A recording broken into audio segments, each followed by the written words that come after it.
já viu, já. Pode, eu ia mostrar também, mas você pode mostrar isso.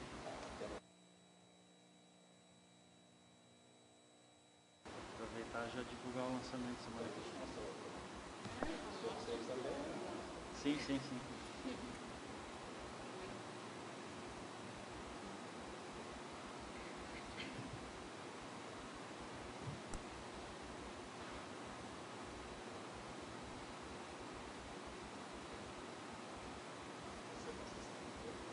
Não, já vi.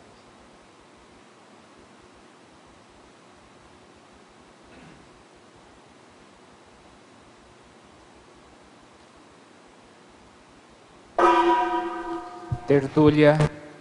Boa tarde a todos. Estamos iniciando mais uma tertúlia. Hoje é dia 17 de janeiro de 2016, domingo, e o verbete é de número 3.635. Ele é constituído de 7 páginas, 51 logias e 15 máximas. Quer que eu reinicie? Alô, alô? Então, o microfone aqui está falhando, vamos ao outro aqui. O título do verbete é Escrita Conscienciológica, da especialidade Mental Somatologia, e vai ser aqui apresentado pelo verbetógrafo veterano, o professor César Machado. O professor César, ele é graduado em Medicina, clínico geral, com atuação em Medicina Intensiva. É natural de Ibiporã, no estado do Paraná, e voluntário da Conscienciologia desde 1996. Docente da Conscienciologia desde 1999 e autor do livro Proatividade Evolutiva, publicado em 2014, e tenepsista desde 2006. Na verdade, agora tem que atualizar que ele já é autor de um novo livro, a gente vai mostrar aqui, que é o título é Antivitimização. Já já a gente vai mostrar aqui os dois livros. Definologia. A escrita conscienciológica é o ato de a consciência, homem ou mulher, redigir, representar ou fixar graficamente, mediante conjunto de signos, caracteres ou alfabeto, neoconceitos, neodescobertas, neoideias, neologismos, neovivências e neoverpons interassistenciais, cosmoéticas, reciclogênicas e evolutivas, propostas pela ciência conscienciologia. Na pensenologia, nós chamamos a atenção para o holopensene pessoal da conscienciografologia, o holopensene pessoal da grafofilia interassistencial, o holopensene da escrita cosmoética evolutiva e a ortopensenidade.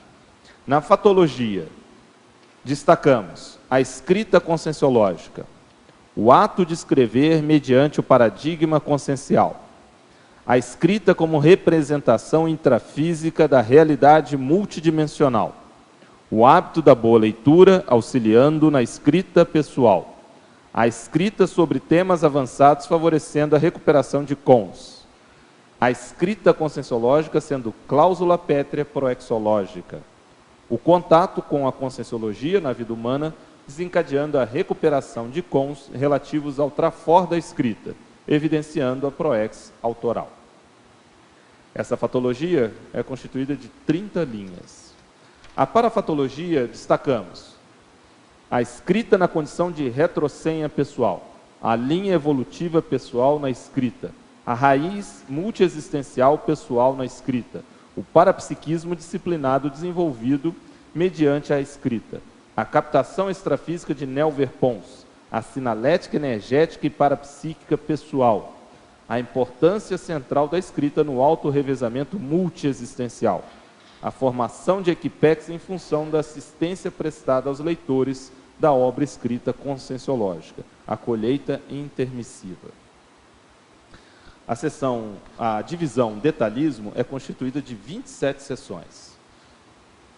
E na divisão argumentologia, nós gostaríamos aqui de chamar a atenção para o tópico benefícios. Visando instigar o leitor ou leitora, eis 20 possíveis benefícios ou efeitos positivos decorrentes da escrita conscienciológica.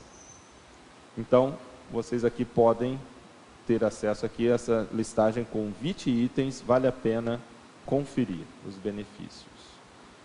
Na divisão acabo-ativa, na seção remissiologia, nós indicamos os seguintes verbetes: autorado holocármico, colheita intermissiva, consciência gráfica, escala dos autores mentais somáticos e GESCOM. A frase enfática: a escrita conscienciológica é a fotografia da evolução consciencial, captada pela lente do escritor intermissivista, com grafofilia interassistencial, no aqui, agora, multidimensional. Questionologia: você, leitor ou leitora, já conseguiu compreender a finalidade da escrita para a interassistencialidade? Em qual profundidade teática reconhece a importância da escrita conscienciológica para a evolução consciencial? A bibliografia, temos aí 5 referências para quem quiser aprofundar os estudos sobre o tema. E na mega-análise elaborada pela equipe da Enciclosapiens, nós temos os seguintes tópicos: livro, estilo, proexis, grafofilia, dicionário, autoexemplo, neoverpons, retrosenha, gesconoteca, enciclopédia, verponarium, parapsiquismo, ortopensenidade, conscienciografia, grafopensenidade, autorrevezamento, interassistencialidade, conscienciografologia, mentalsomatologia e autoradologia. Bom, nós temos aqui por hábito solicitar ao verbetógrafo, antes de entrar nas questões, a explicar ou explicitar os motivos que levaram a escrever, César. Mas antes, hoje, como nós temos aqui os seus livros, eu gostaria de primeiro, a gente aqui abrir uma exceção e, obviamente, mostrar já a produção do César, do ponto de vista do autorado, e dando aí o exemplo, né, o exemplarismo, a verbação do verbete dele com o que ele já realizou. Então, primeiro, o primeiro livro dele, Proatividade Evolutiva, sob a ótica da autoconsciencioterapia, que é esse livro aqui, já conhecido. Então, vale a pena conferir. Então, já há uma produção, esse é de 2014, né? Então, vão aí, tem menos de 2 anos, né? Porque não foi no início do ano, né? Foi publicado, foi no início, então 2 anos. E agora, furo de reportagem, nós temos aqui, porque ainda não foi lançado, então, em primeira mão, furo de reportagem, o novo livro do professor César, que é Antivitimização. Vale muito a pena conferir essa obra, eu estive olhando aqui, está muito interessante. São vários capítulos onde ele vai esmiuçando o tema. Por exemplo, eu me interessei muito aqui sobre o processo da falta da criticidade, né? Onde você coloca aqui, tem um capítulo Autocriticidade Cosmoética, onde você aborda a falta também da criticidade e vai abordando a necessidade da autocriticidade cosmoética.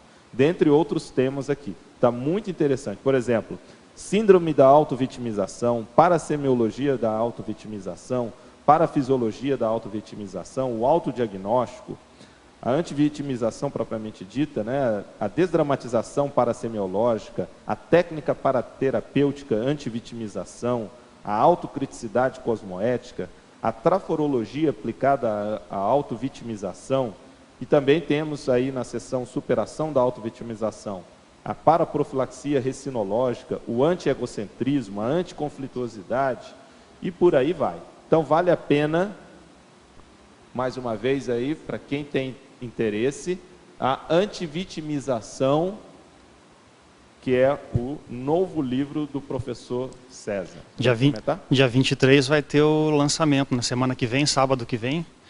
De manhã aqui no Círculo, o tema vai ser sobre o assunto do livro e à noite, às 19 horas, vai ter o lançamento lá aqui no Hotel Mabu Interludium também, com um jantar por adesão, né, para quem quiser depois. Muito bom. A ideia é ter um talk show, autógrafos e depois o jantar. O jantar.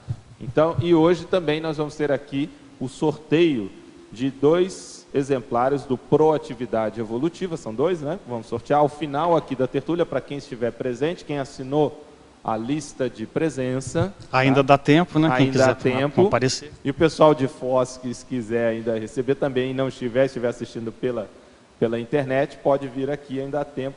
Ao final da tertúlia, então, nós vamos estar sorteando 2 exemplares aqui do Proatividade Evolutiva. Então, hoje é uma tertúlia aí de bastante doação, né?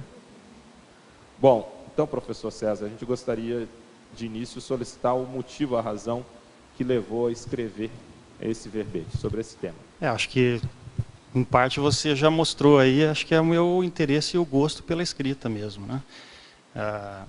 Acho que é algo que eu tenho assim, desde a adolescência, que eu já identifico, que ficou meio parado, vamos dizer assim, depois que eu entrei na faculdade de medicina, né, que eu acabei entrando cedo na faculdade, né, de medicina, com 17 anos, e aí você acaba se dedicando a isso, prioritariamente. E mais para frente, já como voluntário da Conscienciologia, em contato com as técnicas de escrita conscienciológica, é que veio realmente à tona essa questão da escrita de uma maneira mais intensa, né? E que aí começou com publicação de artigos dentro da Conscienciologia, aí depois saiu esse livro aí, finalzinho de 2013, que foi lançado na realidade, né? E já saiu com o ano de 2014, e agora esse livro e os verbetes. Então, e outra coisa foi justamente isso, né? A partir dessa identificação da escrita, chegou um momento que aí dentro da minha autopesquisa, que tem a ver com a questão da antivitimização, foi justamente a assunção da questão da escrita que me fortaleceu mais em relação a isso. E então o primeiro livro ainda atuava dentro da consciência terapia, e aí depois, final de 2013, no começo de 2014, saí e assumi a coordenação da Unescom, né, que é a União Internacional de Escritores da Conscienciologia, e aí assumi com foco, né, realmente, né, mega foco na questão da escrita. Então acho que tem a ver com isso aí. Perfeito. Então vamos iniciar aqui. Nós temos a primeira questão vindo de Curitiba. Ao verbetógrafo, professor César, Fatologia, página 9, 7ª linha. Qual a importância da vivência pessoal para a escrita conscienciológica? Quais dicas para adquirirmos esta habilidade para transformar a vivência pessoal em conteúdo escrito? E quando o livro é técnico, como transparecer a vivência pessoal nas entrelinhas? Esse é o verdadeiro 3 em 1, né? Shampoo, condicionador e anticaspa. 3 questões, tudo numa só. Mas vamos lá. Quer que eu faça uma por vez? Porque aqui está como se fosse uma coisa só, né? Sim, sim. Então vamos lá, ó. Qual é a importância da vivência pessoal para a escrita conscienciológica? Essa é uma bem definida. Eu penso que isso aí é a base, né? Porque a conscienciologia, antes de mais nada, dentro do paradigma consciencial, você tem a autopesquisa. Então, a autopesquisa é fundamental para você escrever em conscienciologia. Então, eu diria que a vivência pessoal ele acaba sendo uma parte prioritária. E vivência pessoal não quer dizer só você com você mesmo, né? Então, por exemplo, a vivência pessoal pode ser você interagindo com as outras pessoas e observando as outras pessoas ao seu redor também. Então, isso também é um modo de registrar informação de coisas que você está vivenciando, né? Então, ao seu redor, mas você está vivenciando porque você está observando aquilo. E tudo isso vai trazer informação do ponto de vista de pesquisa e de escrita conscienciológica. Se me permite também complementar, César, às vezes as pessoas têm uma ideia de que escrever a vivência pessoal e a conscienciologia é só fazer aquele livro autobiográfico, não, né? não Como é se isso. fosse um diário e tal. Muitas vezes você tem um conceito, uma ideia, uma hipótese e vai ilustrar com alguma vivência, com alguma experiência que teve. Então você articula a experiência pessoal com uma hipótese, um conceito, uma neo-ideia, né? Uma verpom. Então, para que a gente possa ter essa noção, né? Sim. E outra coisa, a escolha do tema sempre tem a ver com o pesquisador, né? Então, de uma certa maneira, você acaba se colocando ali. Dentro da conscienciologia, isso fica até mais óbvio, em função dessas coisas que a gente está falando, né? Pegando os próprios exemplos aí dos 2 livros, o Proatividade, por exemplo, ele foi um tema que eu tirei durante a formação para consciência terapeuta, na época que eu trabalhei, que atuei na OAIC. Então, para você se formar como consciência terapeuta, a gente tinha que passar primeiro por atendimentos, depois você fazia um curso, eu acredito que ainda está assim hoje, e no final aí você tinha que, durante o curso você já ia escrevendo um trabalho de uma GESCOM, né, uma gestação consciencial, a gente não chamava de monografia, né, para não parecer uma coisa acadêmica, justamente porque tem esse diferencial da escrita conscienciológica. E aí a escolha do tema dentro de algo que você vinha trabalhando no processo de autoconsciência terapia. Então, o livro ele tem isso, mas é lógico. Eu não escrevi isso em forma de relato, né? A ideia é justamente essa, talvez sejam as outras perguntas aí dessa pessoa. E o antivitimização também acabou que veio dos atendimentos que eu fazia lá, ainda aproveitei muita coisa que eu vinha vivenciando nos atendimentos e ao mesmo tempo comecei a me observar, é óbvio, né? Eu acho que a ideia do auto-pesquisador, né? O pesquisador da conscienciologia é você sempre aproveitar as vivências que você está tendo no dia a dia ali.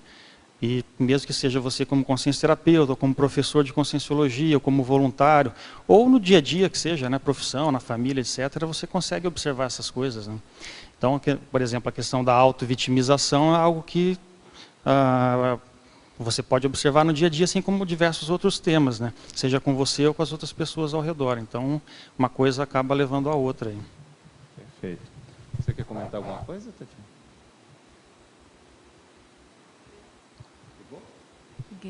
Eu queria comentar assim, que o próprio verbete, esse verbete é fruto da vivência pessoal. Então, essa listagem, por exemplo, da argumentologia, os benefícios, provavelmente o César percebeu em si esses benefícios da escrita. Então, você transformar em teoria, vamos dizer assim, aquilo que você vivencia no dia a dia. Porque às vezes a pessoa acha que falar das vivências pessoais é fazer um relato, ou fazer autobiografia.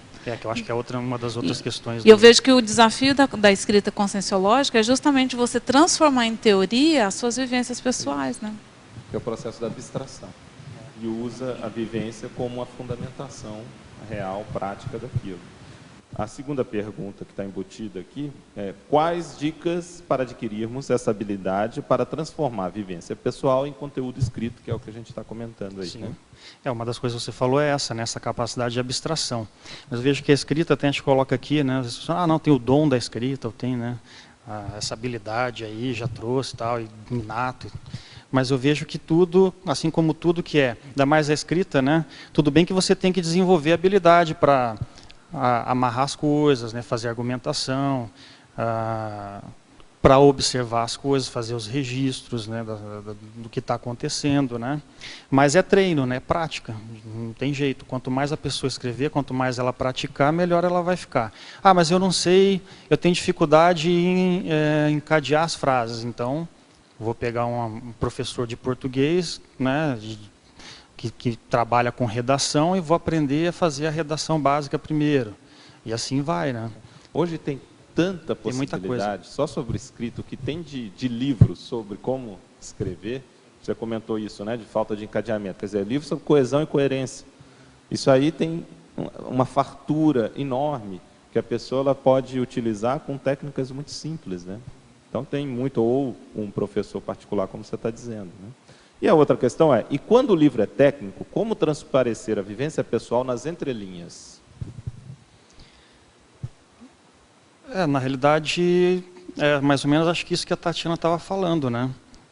Eu não sei se alguém leu a listagem, como ela é da escrita também, né? Se identifica com isso, ela já pescou por aí também. E a gente já conversou, né, sobre escrita, então já conhece um pouco o outro dentro dessa questão, mas talvez tenha, não sei se talvez a minoria, né, para não dizer, não sei quantas pessoas leram aqui a lista de benefícios e pensaram, mas será que esses benefícios ele escreveu com base em alguma coisa na vivência dele, né? É a mesma coisa, só pegar os livros aí, a pessoa vai ver que se ela começar a pensar, não, será que o autor vivenciou isso? Você vai começar a identificar que aquilo está ali, mas você não precisa necessariamente expor aquilo em forma de relato pessoal. Você pode transformar aquilo num texto em que você está se referindo àquelas questões, mas de uma maneira como se você estivesse analisando aquilo de fora, né? E aí entra muito isso que você falou, que é essa capacidade de fazer essa abstração e de transformar, vamos dizer, aquele relato pessoal que de repente você registrou. Não, hoje vivenciei isso, aconteceu aquilo, aquilo outro. Você vai pegar aquilo e transformar num texto como se você estivesse descrevendo a situação para uma outra pessoa. Tem várias técnicas que você pode usar, né?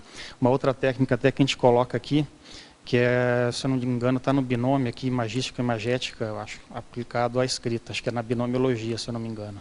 Que é justamente isso, por exemplo, você pode, uma coisa que eu costumo fazer, imagina uma situação que eu estou vivenciando, debatendo um determinado tema, ou discutindo um determinado tema, ou vivenciando uma determinada situação, e aí começo a descrever aquilo.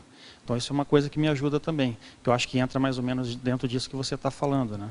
Entra o aspecto, a gente vê dois sentidos, né, a questão da abstração.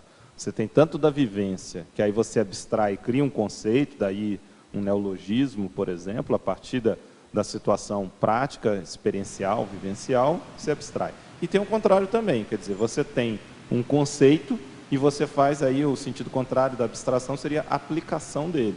Quer dizer, quando você consegue enxergá-lo em situações do cotidiano, ou situações que você esteja analisando da realidade. Então tem tanto o movimento de abstração, quanto o movimento de aplicação.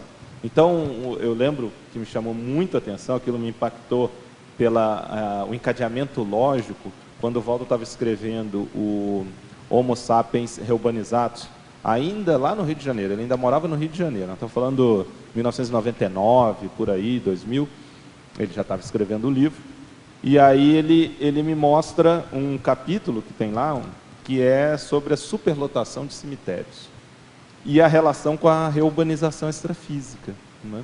Então ele vai mostrando o encadeamento, que é o processo da reurbanização, um dos fatores ou efeitos dele é o renascimento, né? Está ocorrendo um renascimento grande de conréus, né? E principalmente quando teve lá em 45, a partir de 45, um baby boom, logo após a Segunda Guerra, isso é efeito da reurbanização. Consequentemente, dentro de uma cadeia lógica, ia chegar no excesso ou superlotação de cemitérios. Então você via um conceito que estava ali, até factualmente ele está mais concreto, extrafisicamente, mas você vê a realidade com base naquele conceito da Heubex. Então você tem tanto a abstração quanto a aplicação nesses dois sentidos. Se a pessoa fizer isso com a sua experiência, aquilo vai ajudar enormemente, né? Facilita bastante para ela escrever. Que aí você vai acessar o grupo, né, que tem a ver com você, né? Ou o público, né, leitor ou público-alvo aí que tem relação com você, com o seu passado, né, com aquilo que de repente é assistência pessoal que o autor precisa fazer, né? Uma outra coisa que me veio aqui até agora você falando aí é a própria, eu não sei se esse tertuliano aí, teletertuliano que fez o questionamento, ele já escreveu o verbete e defendeu, mas o verbete é uma forma de você transformar a vivência pessoal em conteúdo sem fazer relato, né? É uma maneira bem técnica, né, que já está maceteada, que o professor Waldo deixou isso maceteado aí para a gente aplicar. E seria um caminho também, a pessoa faz isso e depois procura transformar o verbete em um texto, né? Então você já maceteou aqui e vai transformar aquilo em texto, então seria um caminho também.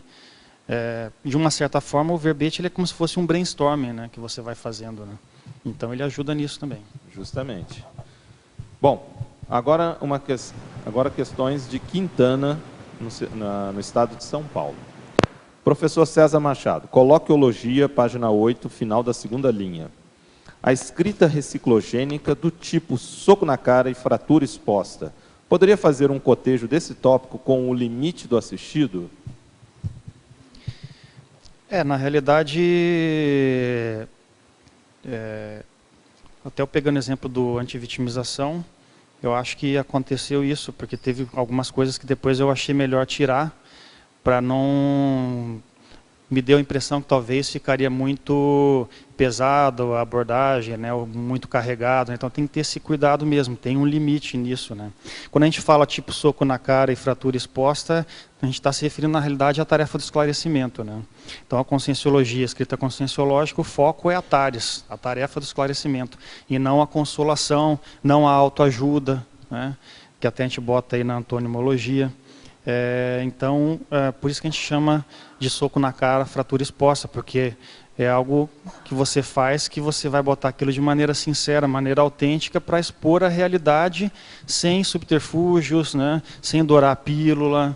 Então, ela tem muito a ver com isso. E o cuidado que eu vejo é justamente isso, né, para você não passar da conta não pesar demais na hora de colocar a informação e acabar que você quer dar o foco mais para puxar pela mental somaticidade e você escreve de um jeito que aquilo acaba puxando pela emocionalidade. Não, a ideia não é essa. Não sei se responde aí a pergunta. César, aqui, lá na fatologia, você colocou ali a importância da escrita conscienciológica na Invexis e o hábito da escrita na dupla evolutiva. Você poderia comentar? Eu penso que o inversor, ele é o que, dentro das teorias aí que o professor Valdo trouxe, seria o mega exemplo, né, vamos dizer assim, de técnica, né, para ser aplicada intrafisicamente, porque a pessoa ela pega desde a juventude e já começa a fazer uma auto-organização para ter uma vida com foco na programação existencial, né, com foco no processo da interassistência, da evolução consciencial. E, no meu modo de ver, um inversor, se ele é inversor, ele é intermissivista. E na minha percepção, se a pessoa é intermissivista, ainda mais sendo inversor, aí vamos pensar aqui, o livro, ele é uma das melhores formas, assim, eu não sei, para não dizer que seja a melhor forma, né, de você deixar algo na dimensão intrafísica, materializado, que vai ser perene e que ao mesmo tempo ela faz esclarecimento. Então, e ao mesmo tempo é uma forma de auto-revezamento consciencial. Então você pensa no inversor, ele já vem intermissivista, tem uma proex, começa desde cedo, vai focando naquilo. Necessariamente ele vai pensar em deixar materializada aqui as ideias que ele tem, ou que ele esteja trazendo do curso intermissivo, do período intermissivo, e ao mesmo tempo pensar nesse auto-revezamento, né? Ou seja, na continuidade do que ele está fazendo hoje e na próxima existência. Então só por aí eu colocaria que para o inversor é fundamental ele deixar algum livro, para não generalizar, né? Porque eu analiso a questão da escrita conscienciológica. Quando a pessoa tem aquilo como algo prioritário na vida dela, eu estou chamando de grafo-proex, né? Como se fosse uma sub-área aí da proexologia, né? E tem até um verbete aí que está em revisão também. Então eu penso que nem todo mundo vai se dedicar prioritariamente à escrita, né? Mas tem gente que já se identifica com isso. Eu me identifico com isso, né? A própria Tatiana já comentou comigo que se identifica com isso também. Mas eu penso que o inversor, mesmo que o foco central dele não seja prioritariamente se dedicar à escrita, mas tem a perfeita lógica ele deixar algum material escrito aqui com base nessas questões que eu estou comentando. Eu não sei se fica claro aí para vocês. Sim, sim. E com relação à dupla evolutiva, eu botei isso aqui até pela casuística pessoal, né? Eu e a Stephanie, a gente está com um livro também de conscienciologia, que já está na revisão de português já. Então eu imagino que esse semestre ainda, né, lá para abril, maio, de repente, já esteja saindo esse livro também. Que no nosso caso aqui, a gente já tinha comentado na tertúlia anterior, né, ela tem relação com objetivos de vida que a gente tem em comum, né? Então são várias coisas que a gente tem em comum. Então, o primeiro deles é a questão da saúde, né, uma relação com a saúde. O livro é sobre a humanização na UTI, né, o papel do parapsiquismo, né, na assistência ao paciente de UTI, ao paciente grave, né, ao paciente crítico.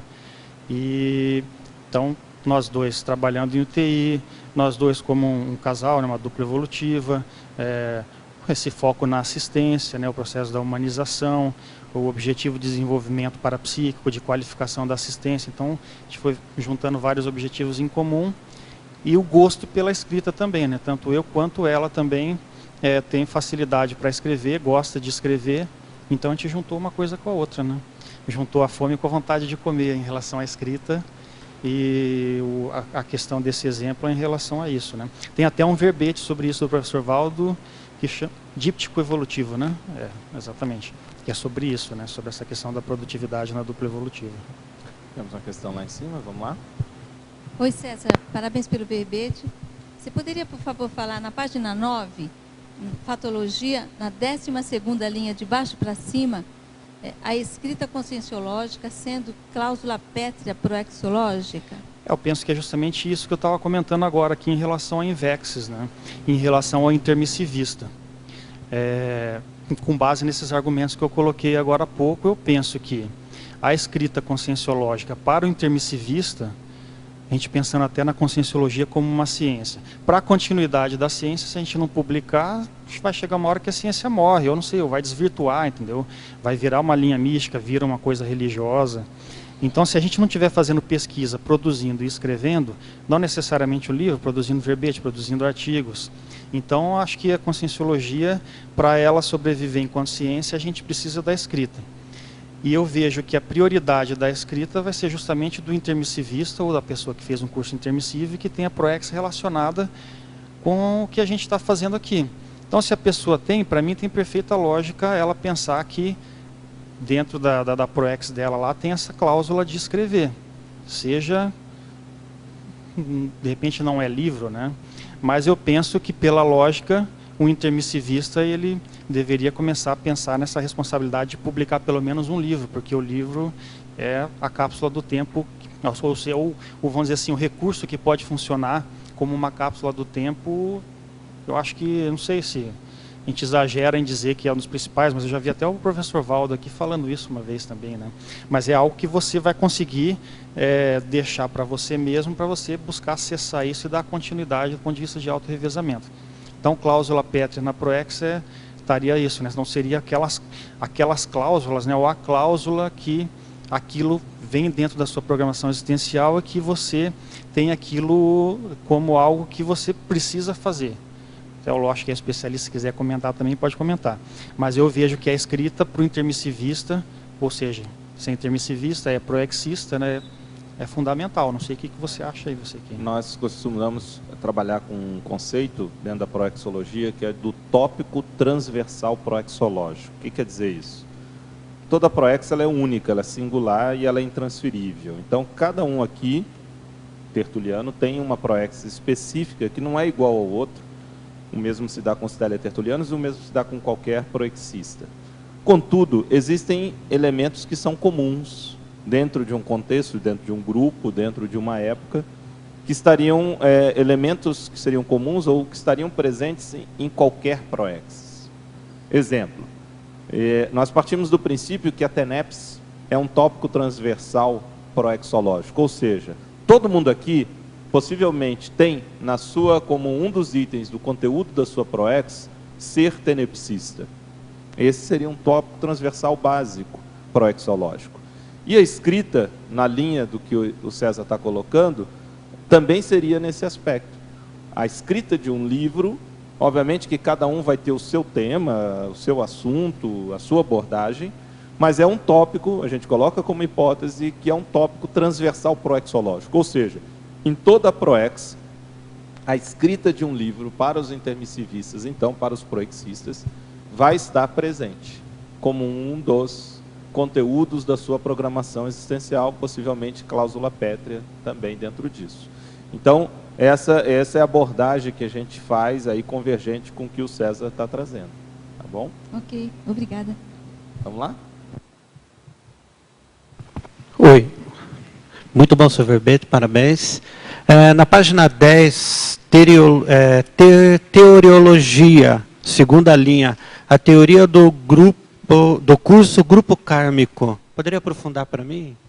A teoria do curso Grupo Kármico é aquela teoria, né, ou hipótese de curso evolutivo que o professor Valdo colocou, acho que a primeira vez no 700 Experimentos, eu não sei se já tinha antes isso publicado, né, que ele dividiu em 5 etapas. Então, primeira etapa lá, a fase de maior imaturidade da consciência. Então, ela está na fase de interprisão grupocármica. Então, ela está vivenciando um período em que está mancomunada com outras consciências, vivenciando imaturidades, corrupções, a anticosmoética como prática, né? E aí a gente pode pegar como exemplo hoje o que acontece em Brasília, né? Acho que não fica longe disso. Então tem as máfias, tem o processo das guerras, do belicismo, né? Do terrorismo e por aí vai, né? Os conchavos de todos os tipos. Chega um momento em que a pessoa ela começa a enxergar que aquilo que ela está fazendo não está tá equivocado, ela começa a se sentir mal com aquilo e ela resolve querer sair daquele grupo. Então vem então uma segunda fase dentro disso, que é a fase da vitimização, ou seja, a pessoa quer sair dessa primeira fase de interprisão, só que aí os comparsas antigos não querem deixar a pessoa sair daquilo. Então a pessoa ela começa a ser vítima de tudo aquilo que ela produziu no passado dela, junto com aquelas consciências, consciências ou consciexes, né, muitas vezes, que estão ali, começa a fazer pressão sobre a pessoa, ela está querendo sair e começa a sentir aquela pressão assediadora em cima dela, como um contrafluxo, né, dentro da vontade dela de reciclar. E à medida que ela vai conseguindo se manter firme dentro disso aí, e superar essa fase, então ela começa a trabalhar uma terceira etapa dentro desse curso grupocármico, que é a recomposição grupocármica. Então ela já começa a sair dessa vitimização e ficar com maior capacidade para poder estar assistindo esse pessoal. Então, por exemplo, a ideia do livro Antivitimização, ela está argumentada com base nisso também. Né, nessa necessidade da gente estar trabalhando a assistência dentro da recomposição, ou que seja, de repente, dentro ainda da vitimização, mas a pessoa está buscando não se vitimizar, né, apesar de estar aparentemente na condição de vítima, né, mas não é, porque você é vítima entre aspas, né, porque se hoje está tendo algum contrafluxo ou algum refluxo do passado, provavelmente por algo que você atuou ali de maneira equivocada, né, de maneira patológica, né, ou de maneira anticosmoética no seu passado, nas vidas anteriores. Então, essa pressão ela vai e vem. Mas aí nessa terceira etapa da recomposição, você já começa a ficar com uma maior capacidade para estar assistindo. Até chegar um momento que a pessoa ela consegue se libertar disso tudo, que é a fase de libertação, né, que seria uma quarta etapa dentro desse curso grupocármico.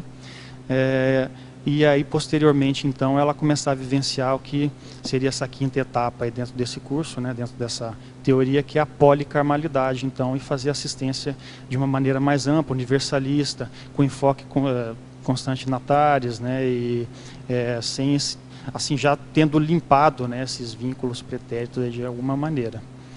Às vezes a gente pensa que quando a gente escreve um livro, você já está atingindo a policarmalidade. Eu não sei se realmente é a policarmalidade ou se está assistindo só a grupo carmalidade daquelas pessoas que têm relação com você, né? Essa daí é uma dúvida aí que eu tenho, mas de uma certa maneira eu vejo que o livro conscienciológico, a escrita conscienciológica, já é uma forma de estar fazendo a recomposição, que é justamente o quê? Você desensinar o que você ensinou errado no seu passado, aí, atuando junto com as consciências, aí na fase de interprisão, naquela fase inicial.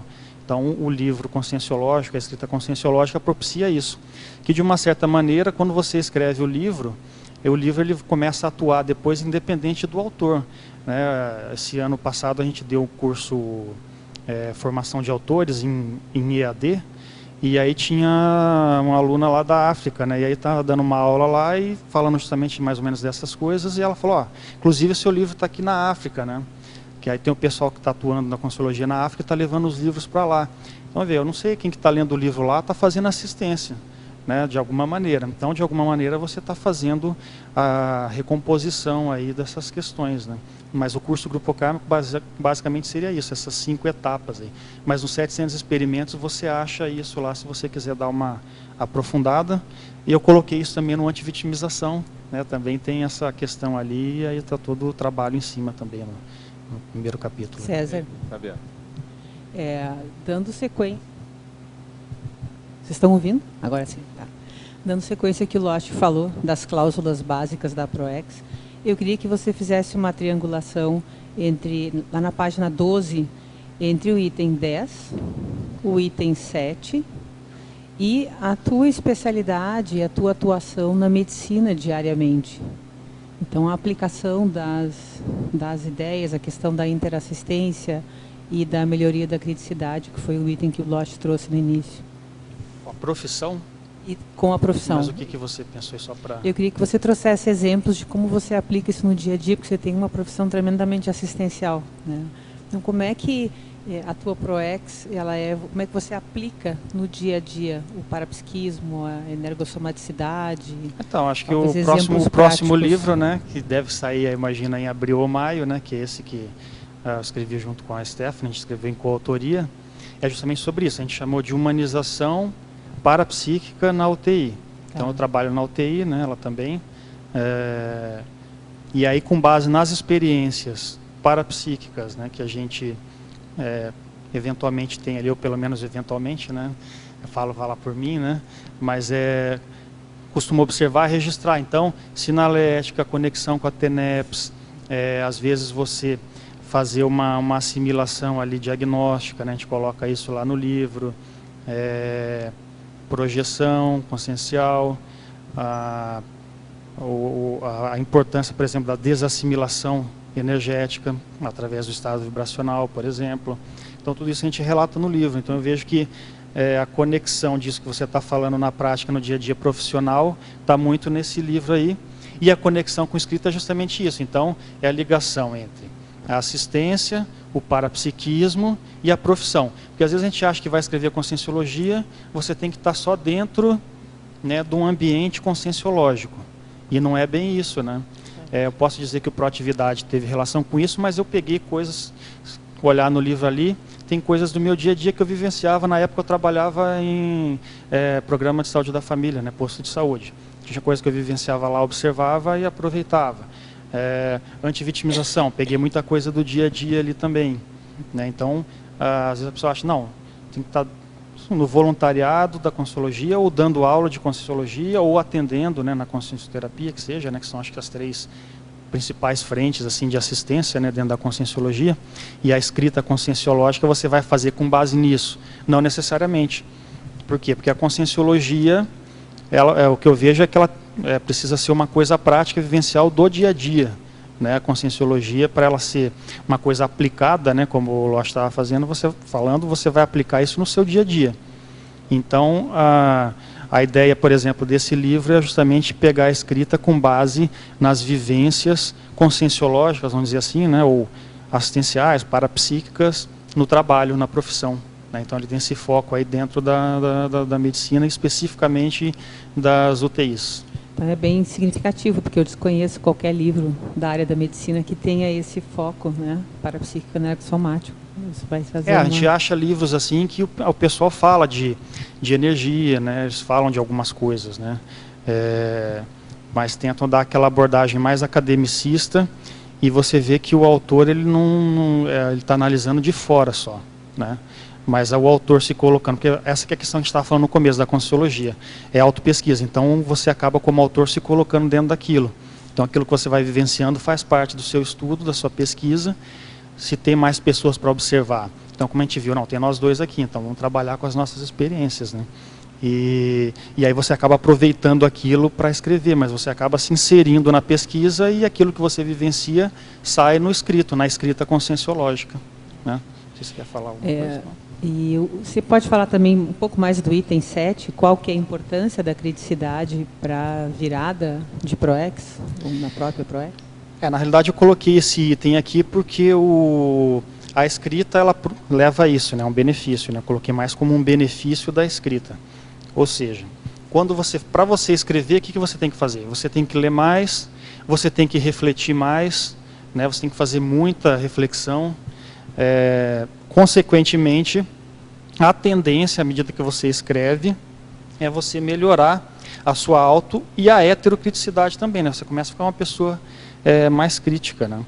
Consequentemente, você começa a ter uma bagagem maior de argumentação, de informação, de reflexão, de raciocínio lógico para se posicionar no dia a dia. Então, vai qualificar, né? Vai acabar qualificando os seus posicionamentos, né? Então, esse item aqui, quando eu coloquei, mais nesse sentido. Você queria comentar alguma coisa? Não. Eu vejo que você comentou da leitura, né, que já vai ampliando, e a pessoa passa a fazer uma leitura crítica. Isso serve, você também já colocou isso em outros momentos, para ela fazer uma crítica do que ela produz, mas o interessante nisso é que a pessoa ela passa a levar essa condição da criticidade para a realidade, para tudo. Então, ela não faz só a análise crítica de livros, ela faz a análise ou avaliação crítica de situações momentos, da vida, situações, né, que ela está vivenciando. Ela olha para a realidade, ela olha, por exemplo, dentro da sua cidade ou dentro das suas relações interconscienciais, e ela vai ver aquilo que ela concorda, aquilo que ela discorda, Lembrando também, as pessoas normalmente têm uma ideia de crítica só com a acepção de indicar algo errado. Sim. A crítica pode ser algo a favor. É. Pode ser simplesmente a pessoa concordar com algo. Então, sempre isso, a gente tem que ter essa noção. Criticidade é você concordar ou discordar. Ou até mesmo, em determinadas circunstâncias, suspender o juízo.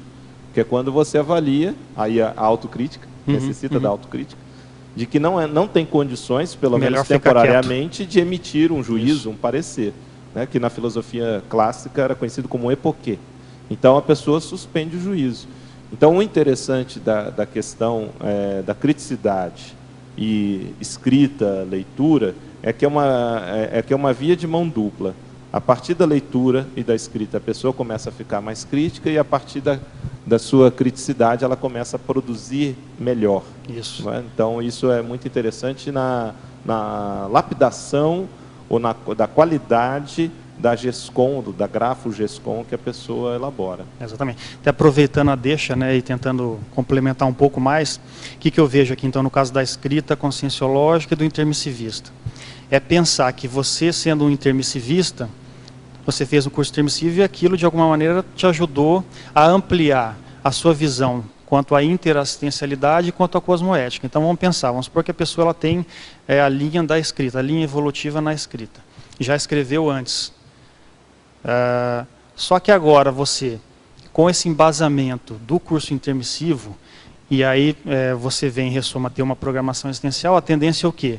Justamente você começar a dar esse foco, né, que aí acho que entra a criticidade também, mais interassistencial, mais da interassistencialidade, da cosmoética e da evolução dentro dos seus escritos. Então, de repente, se você escrevia muito, tentando incitar as pessoas, talvez, não sei, pega lá o século XIX, lá, né, considerado o século das revoluções, né? Provavelmente, dentro das coisas que eu venho pesquisando minha e dentro disso, eu vejo que eu tive alguma participação, talvez até no século anterior ali, por exemplo, em relação ao iluminismo, né, aquelas coisas lá. E eu tenho alguns indicadores. Você não pode falar, esta é uma obra de ficção, qualquer semelhança é mera coincidência, né? No seu caso, deve ser, a semelhança tem um fundo. Tem um fundo. Tem uma razão aí. E aí, veja, aí você faz um curso intermissivo e vem e renasce, ressoma, né? A partir do que você vivenciou, provavelmente, algumas sensações que eu tenho, algumas coisas que eu tenho em relação ao curso intermissivo, de ter vivenciado algum tipo de melancolia em relação a escritos, né, de coisas que me arrependi, provavelmente por incitar alguma coisa que não deu certo lá e acabou caindo em alguma questão que você não desejava, né? E aí agora você vem com esse foco da interassistencialidade, da cosmoética, da evolução consciencial, tudo isso qualificando a sua criticidade, né? Então seria um outro enfoque aí, mais conscienciológico, vamos dizer assim, da ampliação da criticidade nos escritos. Então você quer ampliar agora, vamos supor que você, tudo bem, você escreveu muito, você ajudou, talvez muita coisa não tenha saído correto, mas você ajudou. Aí vem aquela questão da ampliação do acerto, né? Então agora você vem com identifica aquele trafor de novo que você tem, que no meu caso eu vejo que tem relação com a escrita, e aí você vai pegar e vai dar esse enfoque aí que a gente está comentando, né, mais positivo agora, esse enfoque mais interassistencial dentro da cosmoética, para fazer tarefa de esclarecimento, para fazer assistência num outro sentido.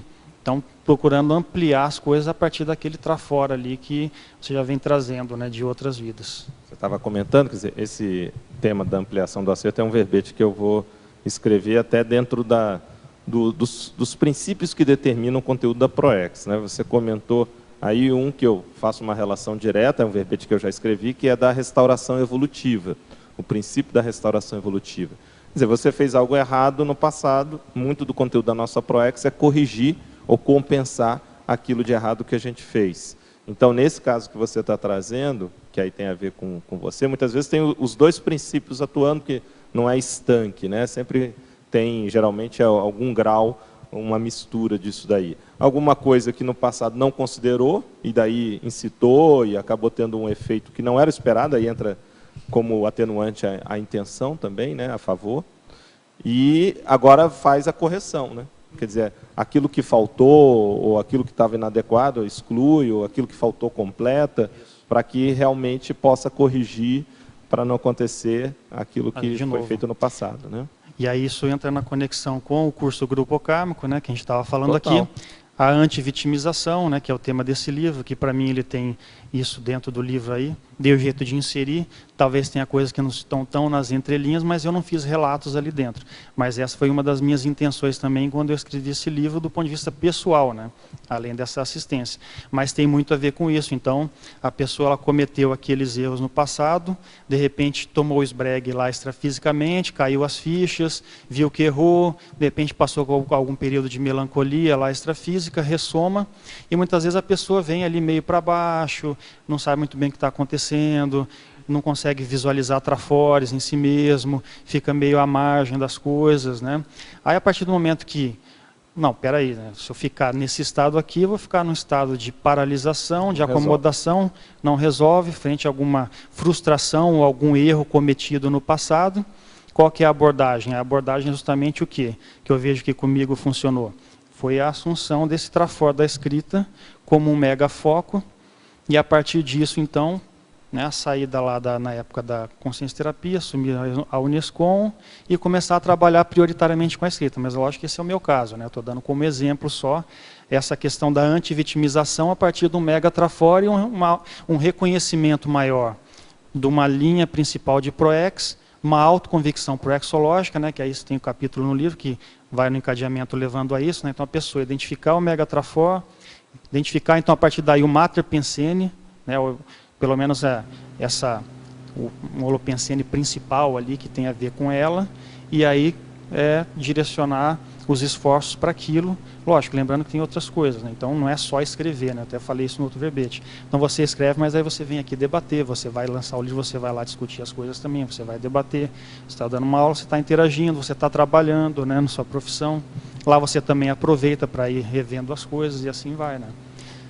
Agora, César, um caso que é muito interessante para ilustrar o que você está trazendo, que você pode até fazer paralelo com o seu, obviamente guardadas as devidas proporções, mas dentro dessa questão até da transição, ou do início de uma transição, da interprisão para a vitimização e começar ali ter um pouco da recomposição, né? Claro que não é assim tão num pequeno espaço de tempo tão curto, mas a gente começa pelo menos a visualizar todas essas fases aí, e até nesse verbete da restauração evolutiva eu cito isso e tem a ver com um livro, que é o caso do Stanley Tucci. O Stanley Tucci tem um filme, para quem tiver interesse, é o filme Redenção, né, com o Jamie Foxx. O nome do ator não me lembro agora direito, eu sei que é Fox, não sei se é Jamie, né? Jamie Foxx.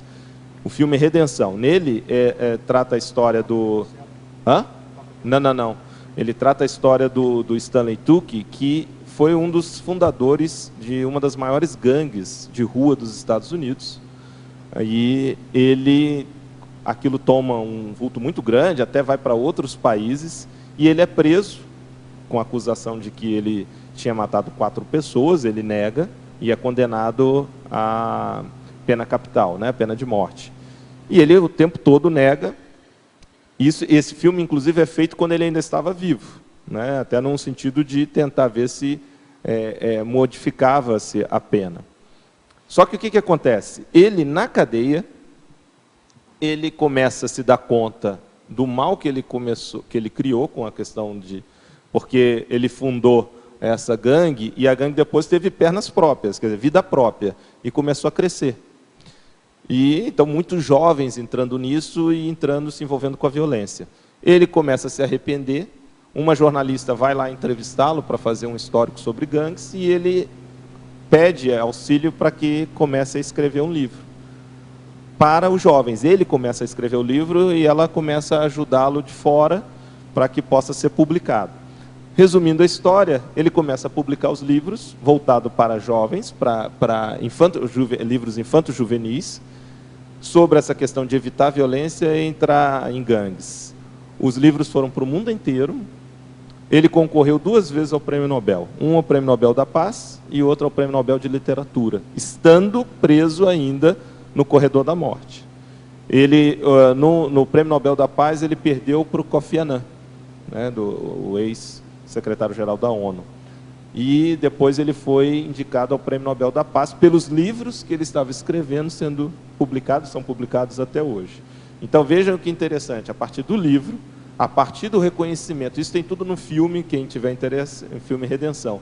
Ele começa a ver os erros dele e ele começa a utilizar o livro como ferramenta para corrigir os erros. Então é muito interessante essa parte, a gente vê da interprisão com a questão da vitimização, que ele já vai para a cadeia. Mostraram as 3 fases depois, na mesma vida. E ele né? depois ali ele começa a entrar, a buscar a recomposição. Mas ainda está na vitimização, obviamente, né? Interprisão e vitimização.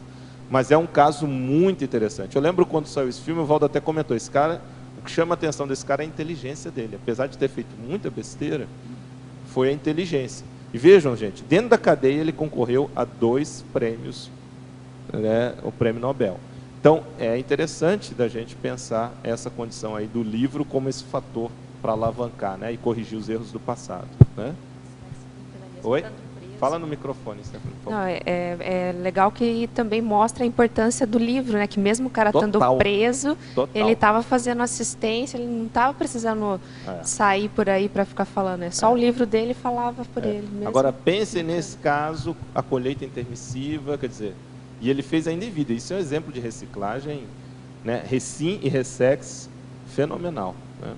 Mas tem uma pergunta lá em cima. Vamos lá? Aqui na argumentologia, na parte benefícios da escrita, né? O item 17, perpetuação, fixação das ideias na dimensão intrafísica, favorecendo a perpetuação do conhecimento conscienciológico. A minha pergunta é a seguinte, como você explica, nesse aspecto da perpetuação, o princípio da verdade de ponta? Não, acho que uma coisa aí não tem muito, na minha opinião, a ver com a outra, né? Na realidade, quando você escreve uma coisa agora, você está pensando que aquilo é a verdade relativa de ponta agora. Mas se a gente continua escrevendo e continua trazendo novas ideias, pode ser que uma hora, uma ideia lá na frente ultrapasse essa. Mas as ideias, o conhecimento conscienciológico, ele só vai se perpetuar se você continuar escrevendo e publicando. Né? Eu entendi que sua questão é justamente por a gente saber que a conscienciologia é uma ciência e tem um paradigma próprio e que a gente trabalha com o princípio da descrença e a verdade relativa de ponta. Né? Mas justamente... talvez até isso seja um motivo para a gente continuar escrevendo, né? Que foi o que a gente comentou aqui no começo da tertúlia, né? Por quê? Porque se a gente parar de escrever, aí isso que você está perguntando realmente faz sentido. Então vamos supor que a gente escreveu até hoje, para de escrever e fica aí tudo do jeito que está. Não tem avanço em nada, não tem novas ideias, não são trazidas novas ideias, né? As ideias não são mais questionadas, aí realmente você está parando a produção científica, parou naquele ponto, aí sabe lá o que pode virar isso no futuro. Mas a partir do momento que as pessoas continuam escrevendo, né, então a gente vai ajudando a fixar essas ideias da conscienciologia na dimensão intrafísica. Em que sentido? Essa abordagem científica conscienciológica. E, consequentemente, se as pessoas continuam escrevendo, trazendo suas ideias, trazendo suas hipóteses, aquele conhecimento ele vai ser perpetuado, mas é lógico, por ser uma ciência, pode ser que agora escrevi alguma coisa ali sobre antivitimização, daqui a um tempo vem alguém, escreve, contraria tudo e fala que não é nada disso e que o negócio é outro. Mas a ideia é essa mesma, a questão é que a escrita ela vai favorecer a isso. Se você não escreve, vai chegar um momento que as ideias elas param, não sei se morrem, né, porque você já deixou as coisas escritas ali, morrer totalmente não morre, porque senão a gente não estava lendo coisa aí de 2000 e poucos anos atrás, né. Mas a ideia é que a gente continue escrevendo justamente para que tenha esse avanço aí que você está falando, né, que seja, continue sendo uma ciência, né, que se as pessoas pararem de escrever, pararem de produzir, a tendência é que pare de ser uma ciência, né? Porque se você não tem produtividade, né? É lógico, dentro desse enfoque, né? Do princípio da descrença e sempre considerando que a conscienciologia ela trabalha com verdades relativas justamente por ser uma ciência, né? Quer dizer, agora é uma verdade, mas pode ser que daqui a pouco aquilo mude, né? Então há essa possibilidade, né? Não é algo estanque. E também aqui, pela sua frase final, no item 19, Proexis, que menciona, mesmo que a tua verdade seja de ponta e ela não seja aplicada lá no futuro, a cápsula proexológica, que você pode acessar uma personalidade que você teve, né? Isso, também tem essa possibilidade, né?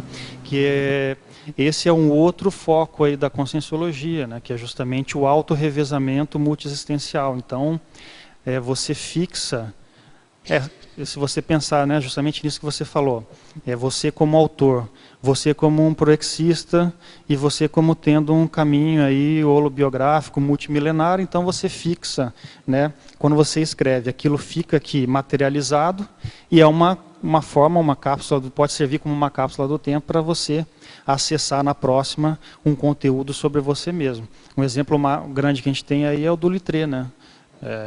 Teve um círculo aqui que o Pedro ele trouxe, né, aqueles dicionários, aqueles livros todos lá, e aquilo eu imagino que deve ser bem impactante, assim, a hora que você acessa aquilo e você tem aquele conhecimento todo e viu o que você produziu. Por quê? Porque aquilo, de uma certa maneira, vai também te causar uma certa pressão para você dar continuidade nas coisas hoje, né? Então, se você sabe que você escreveu muito, né, e hoje você, de repente, você tem essa qualidade, esse trafora, e hoje você não está usando, então isso também serve como uma forma de estímulo para você dar continuidade nessa sua linha principal. Ok? Agora vamos a uma questão de Niterói, no estado do Rio de Janeiro. Alverbetógrafo, Fatologia, página 9, 8ª linha de baixo para cima. Quais dicas poderia dar para desenvolver o hábito da escrita na dupla evolutiva? Eu lembro que a Keiko tinha perguntado isso no verbete anterior, né? Assim, acho que o que eu comentei aqui agora há pouco tem a ver com isso, né, no nosso caso, né? Então eu e o Stephanie, a gente está com o livro em coautoria, mas eu vejo que nós gostamos de escrita.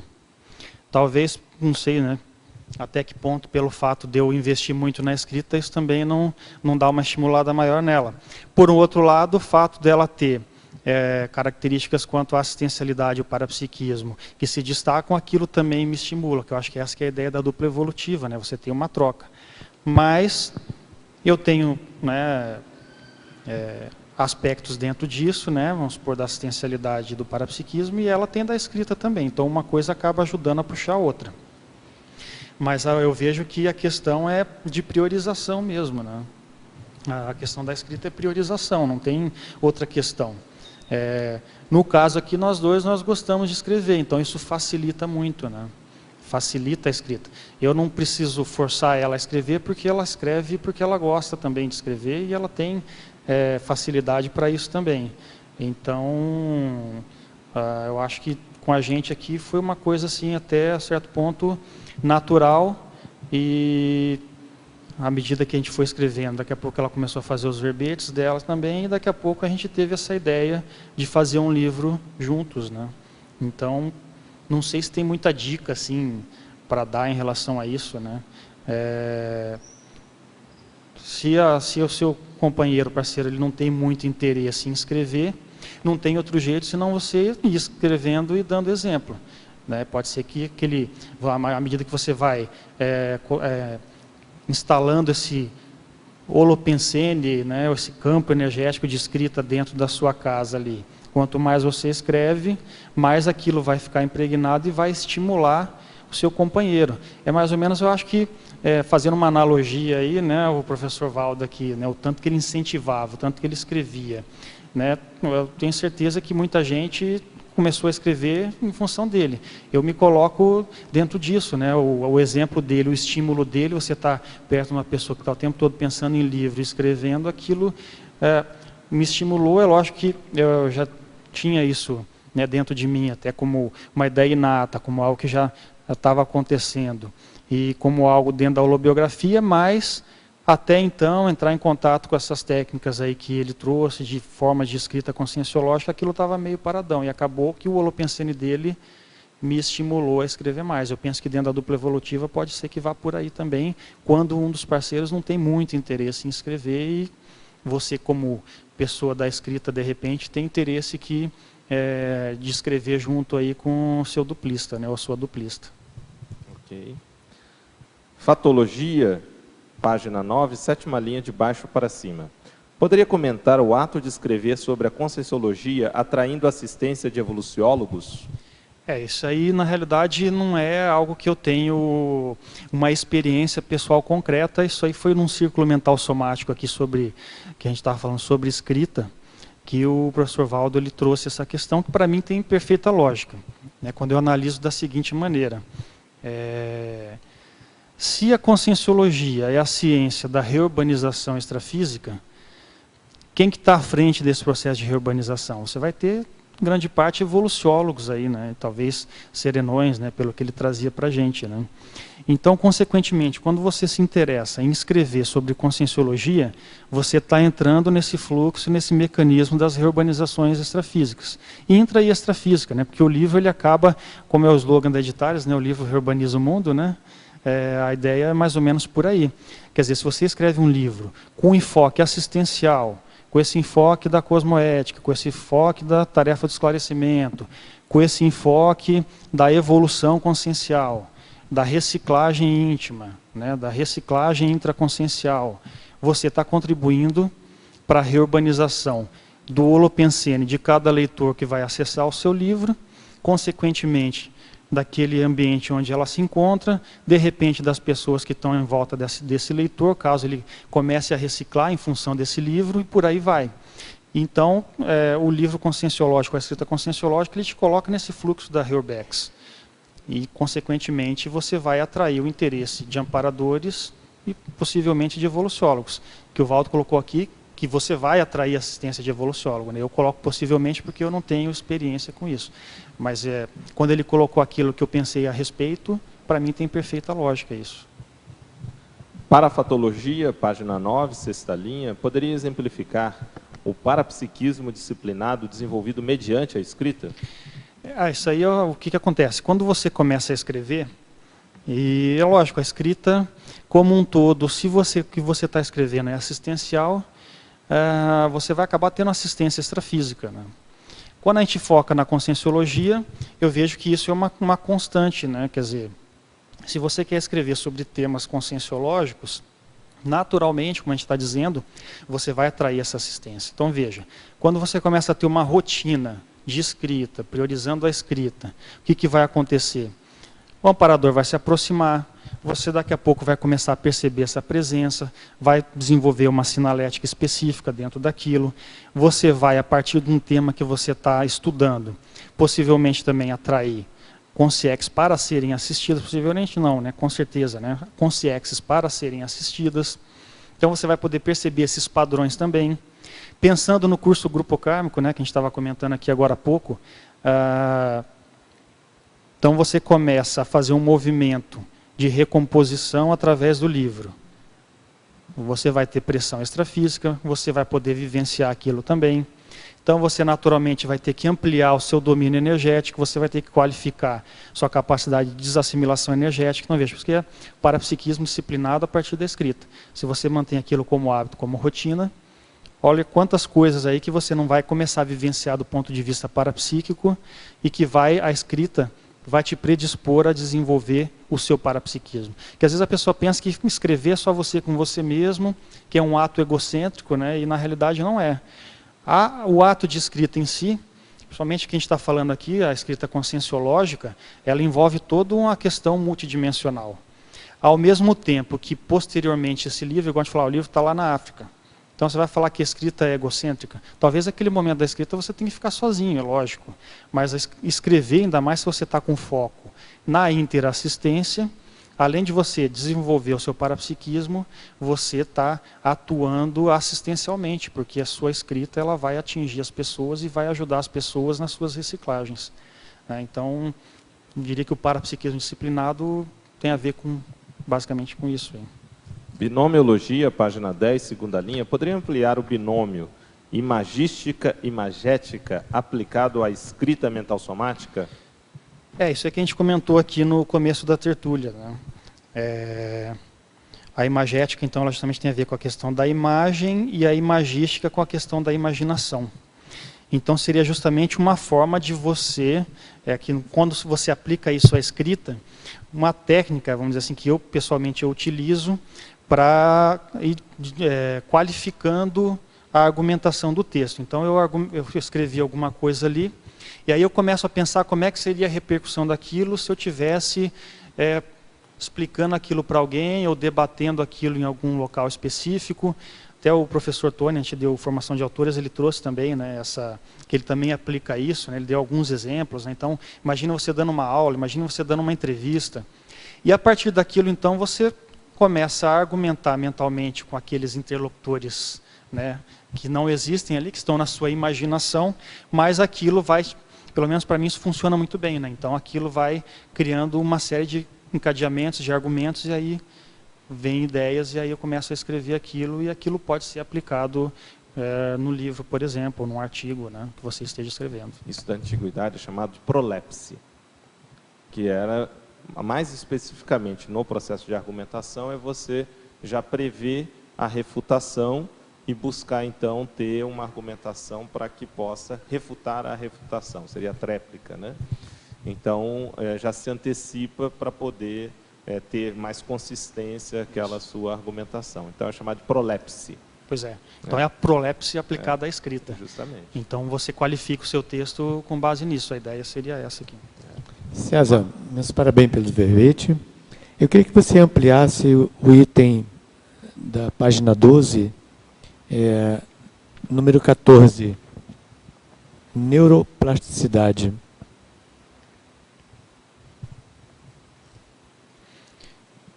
Essa aí é pegando aquela questão dentro da neurociência, né? A questão da neuroplasticidade, e que você, e dentro da possibilidade de você criar neossinapses, né?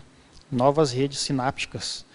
E eu diria que a partir da escrita, aquilo que a gente estava comentando aqui agora há pouco, a partir desse exercício, né, todo que você tem que fazer prévio para escrever alguma coisa, e que vai te gerar novas reflexões, novas ideias, novos argumentos, né, novos neoconceitos.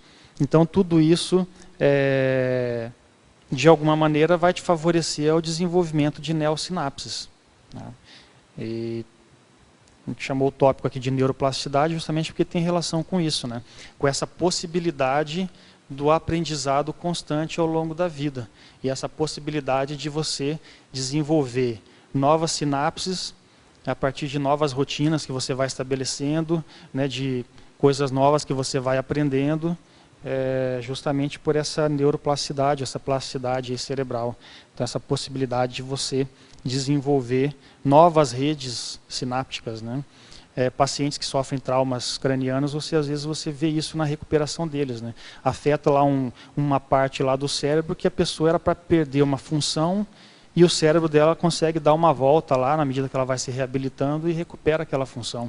Então a gente vê que o cérebro ele tem a possibilidade de desenvolver novas redes de sinapses. E a reflexão sobre aquilo que você vai escrever vai te ajudar nisso também, né? Desde a leitura, da reflexão, os conceitos conscienciológicos, né? De uma certa maneira, a gente, quando começa a entrar em contato com isso, você vai desenvolvendo neossinapses para entender aquilo, para raciocinar daquele jeito. Quem é veterano, assim, que já está há muito tempo estudando a conscienciologia, começa a ficar fácil, já começa a raciocinar conscienciologicamente, né? Você tem que tomar cuidado para não usar o termo da conscienciologia no dia a dia, porque aquilo começa a ficar natural para você. Você já criou um caminho, né, de raciocínio em relação àquilo, então tem a ver com isso. César, você comentou que a hipótese, né, de em outras vidas você ter trabalhado com a escrita, e de, eventualmente, assim, essa escrita ter dado alguma repercussão negativa, né, no público. E que isso possivelmente gerou um esbregue extrafísico, talvez até uma melex. E a gente vê, assim, dentre os intermissivistas que têm uma predisposição para a escrita, tem alguns que não conseguem, vamos dizer assim, passar esse gargalo, né, desse trauma e efetivamente conseguir publicar, ou seja, fazer aquele trafor se manifestar e cumprir a sua PROEX, ou a sua grafo PROEX, da maneira como ele tenha planejado. Como que você vê se no seu caso você conseguiu fazer essa virada a partir mais ou menos do início da fase executiva, né? E como que você acha assim qual que foi o caminho que você trilhou até, né, o livro da antivitimização, acho que tem muita relação com isso. Quais os caminhos que você acha que você ultrapassou relacionando com esse esbregue extrafísico e esse possível trauma, né? E outros intermissivistas que não conseguem fazer essa ultrapassagem? Na realidade, eu não sei como é que eu poderia ajudar nesse sentido, porque para mim o que aconteceu? Igual eu estava explicando. A escrita ela já veio, assim, surgiu ali, né, na época da pré-adolescência, né, inclusive, acho que na outra tertúlia eu tinha colocado isso, né, que estava lá com 13 anos de idade, aí tinha aula de educação artística, fazia parte da disciplina lá da escola, né. E aí tinha que fazer um trabalho lá de desenho. Eu falei, para não fazer um trabalho de desenho, o que eu fiz? Eu escrevi um texto e fiz os desenhos do texto, fiz um livro. Tanto que a professora lá falou, pô, deixa isso. A professora, eu acho que ela nem era professora de educação artística, era uma das professoras de português. Falou, deixa isso aqui na escola, né? Hoje eu até me arrependo, porque pode ser que tenha até perdido, né? Mas então, isso mostra que ali já vinha um negócio de alguma maneira. Apesar disso, eu não tive incentivos em relação a isso. Que eu acho hoje, analisando até, tem lógica, porque a tendência seria o quê? Se eu entrasse para a linha da escrita, pode ser que eu me afastasse da linha da assistência, que é a área da saúde, por exemplo, que facilita muito, né? A saúde, você mexe com a assistência o tempo todo. Então eu vejo que, como autor, a tendência até do autor é ele ser mais na dele, né? O trabalho é intelectual, o trabalho sozinho, você vai mexer com aquilo, reflexão e tal. E acaba não se envolvendo muito com o processo assistencial. E o fato de eu ter entrado na medicina nessa vida me ajudou. Outra coisa, eu comecei a ler mais coisas relacionadas à sociologia, filosofia, já depois de estar dando aula de conscienciologia. Né? Porque nesse meio tempo eu entrei na medicina cedo, com 17 anos, comecei a me dedicar àquilo. Quem estuda medicina ou fez, né, passou pelo curso de medicina, sabe que a exigência em termos de conteúdo é muito grande e você acaba não tendo tempo para investir em outras coisas e acaba focando mais naquilo. Mas eu vejo que no meu caso até foi profilático, porque eu penso que se eu tivesse entrado, algumas coisas do meu temperamento que eu mapeei, se eu tivesse entrado em contato com sociologia, por exemplo, na época lá da adolescência, pode ser que eu tivesse desviado para alguma coisa nesse sentido aí de novo, né, que é uma coisa que eu enxergo isso, que eu acabo valorizando. Mas o contato com a escrita, ela daí veio à tona mesmo, foi a partir da conscienciologia. Isso que eu acho interessante, que eu vejo que tem ligação direta com a programação existencial. Então, o contato com a escrita do professor Valdo, aquelas técnicas lá essas técnicas todas que ele deixou de escrita, né? Na época eu lembro que foi até um curso que ele deu aqui, que ele apresentou o verbete BB, não sei se você se lembra disso, que ele trouxe todo destrinchado lá, como é que ele fazia, as técnicas que ele utilizava. Então aquilo ele me deu um estalo e eu comecei a escrever comecei a publicar artigos e o negócio foi naturalmente. Nesse meio tempo antes eu nem pensava em escrita, teve aquela questão lá na pré-adolescência, época de adolescência, redações de escola e tal, nada mais que isso, e depois ficou de lado. Isso veio à tona a partir da conscienciologia. Isso é uma coisa que eu vejo também, uma característica que eu vejo que mostra que tem relação com a minha PROEX, que é o fato da escrita ter vindo à tona a partir da conscienciologia. Pode ser que se eu não tivesse entrado em contato com a conscienciologia, não viria à tona mais, ou talvez ficaria escondido essa questão aí para mim mesmo, dentro de mim mesmo, sei lá durante quanto tempo, né, vai saber. Então aquilo veio à tona e a partir daí eu comecei a escrever, né? E comecei a me dedicar utilizando essas técnicas aí propostas pelo professor Valdo aí que tem as inúmeras descritas aí na enciclopédia. A questão do livro, isso sim foi interessante, porque o primeiro livro, quando eu recebi as primeiras críticas, eu dei uma travada, né, com as críticas. Aí eu vi que tinha essa questão das críticas recebidas que eu tinha que trabalhar. E aí o livro demorou um monte para sair. E talvez aí, nesse meio tempo, é que eu tive que trabalhar a antivitimização para dar continuidade nas coisas, entendeu? Então, o que eu comecei a ver? Publiquei um monte de coisas, volta e meia, conversando com o professor Valdo, ele estimulava, falava esse negócio da escrita mesmo, que tinha que dar continuidade, que o negócio era forte. E aí, até que chegou uma hora que não, tem que continuar, isso é o que eu sei, gosto de fazer, me sinto bem fazendo. O parapsiquismo amplia quando eu estou escrevendo, aquela questão do parapsiquismo disciplinado. Vejo que é um dos trafores que eu tenho, assim, que eu me destaco. Eu tenho que investir nisso, porque eu posso ajudar a pensar na assistência, né? Então eu vejo que o esbregue, né, a melex, isso são sintomas de frustração, né? Eu vejo que uma das bases aí da auto-vitimização é justamente a pessoa não conseguir lidar com a frustração. E no meu caso foram as críticas recebidas lá. Então, na vida que eu fui analisando a importância da escrita na minha vida, você tem que fazer a análise da questão, né? O quanto que eu ia poder ajudar com isso, o quanto que isso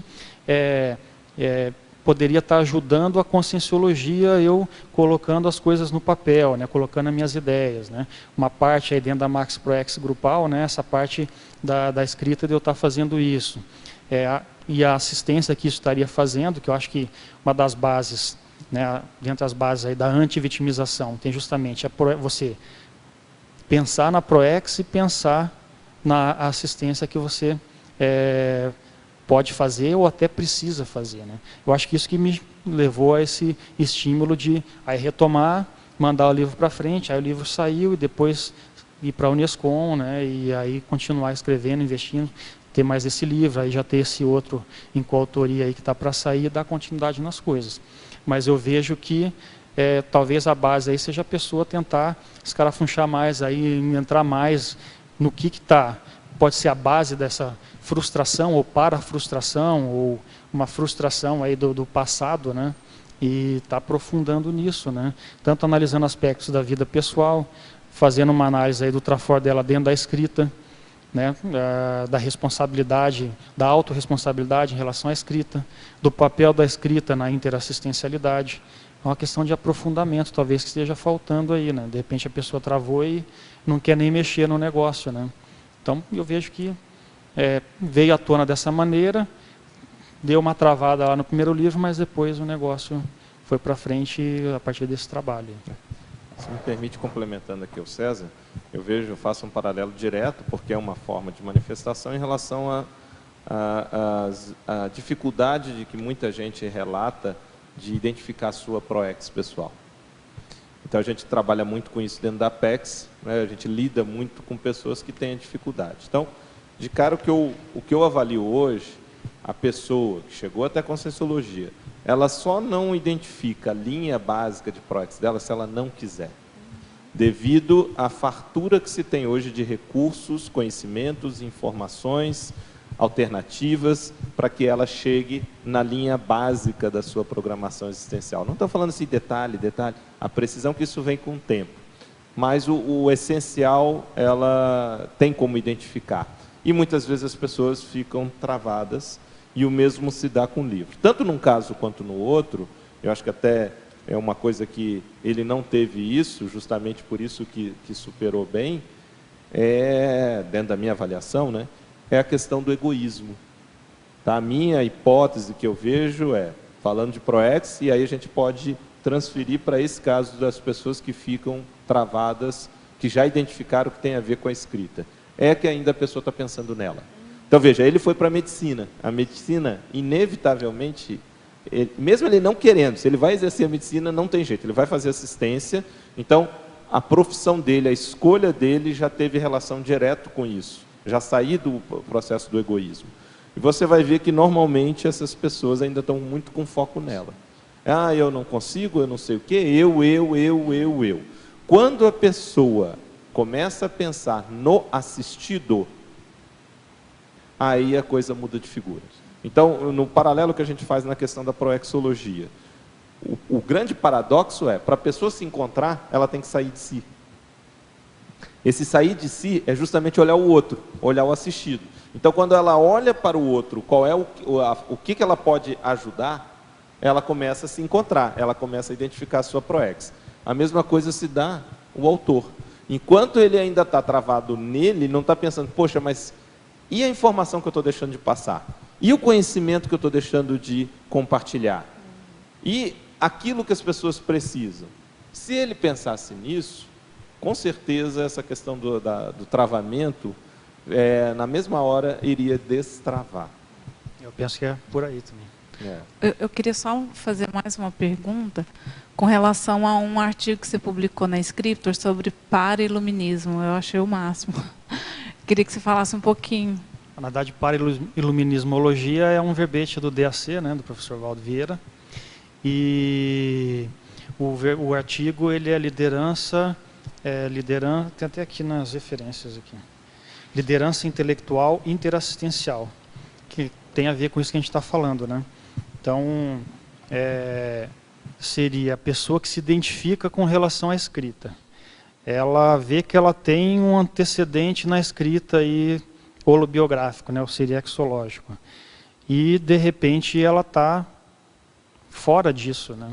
Ela está meio à margem por algum motivo, seja esse aí que o Lócio comentou, não sei, o que seja. Então, a ideia desse artigo aqui, que tem um verbete também que está em revisão, né? Eu transformei em verbete, ele também, mas está em revisão. A ideia é justamente o autor ou o escritor, né? Ou a pessoa que tem esse foco principal na proex dela, ou vamos dizer todo intermissivista, né? Como a gente estava falando também de uma certa maneira, assumir justamente o papel de liderança através da publicação de livro. Porque o livro, se você olhar na história aí, ele de uma certa maneira, né, ele acaba exercendo uma liderança intelectual, né?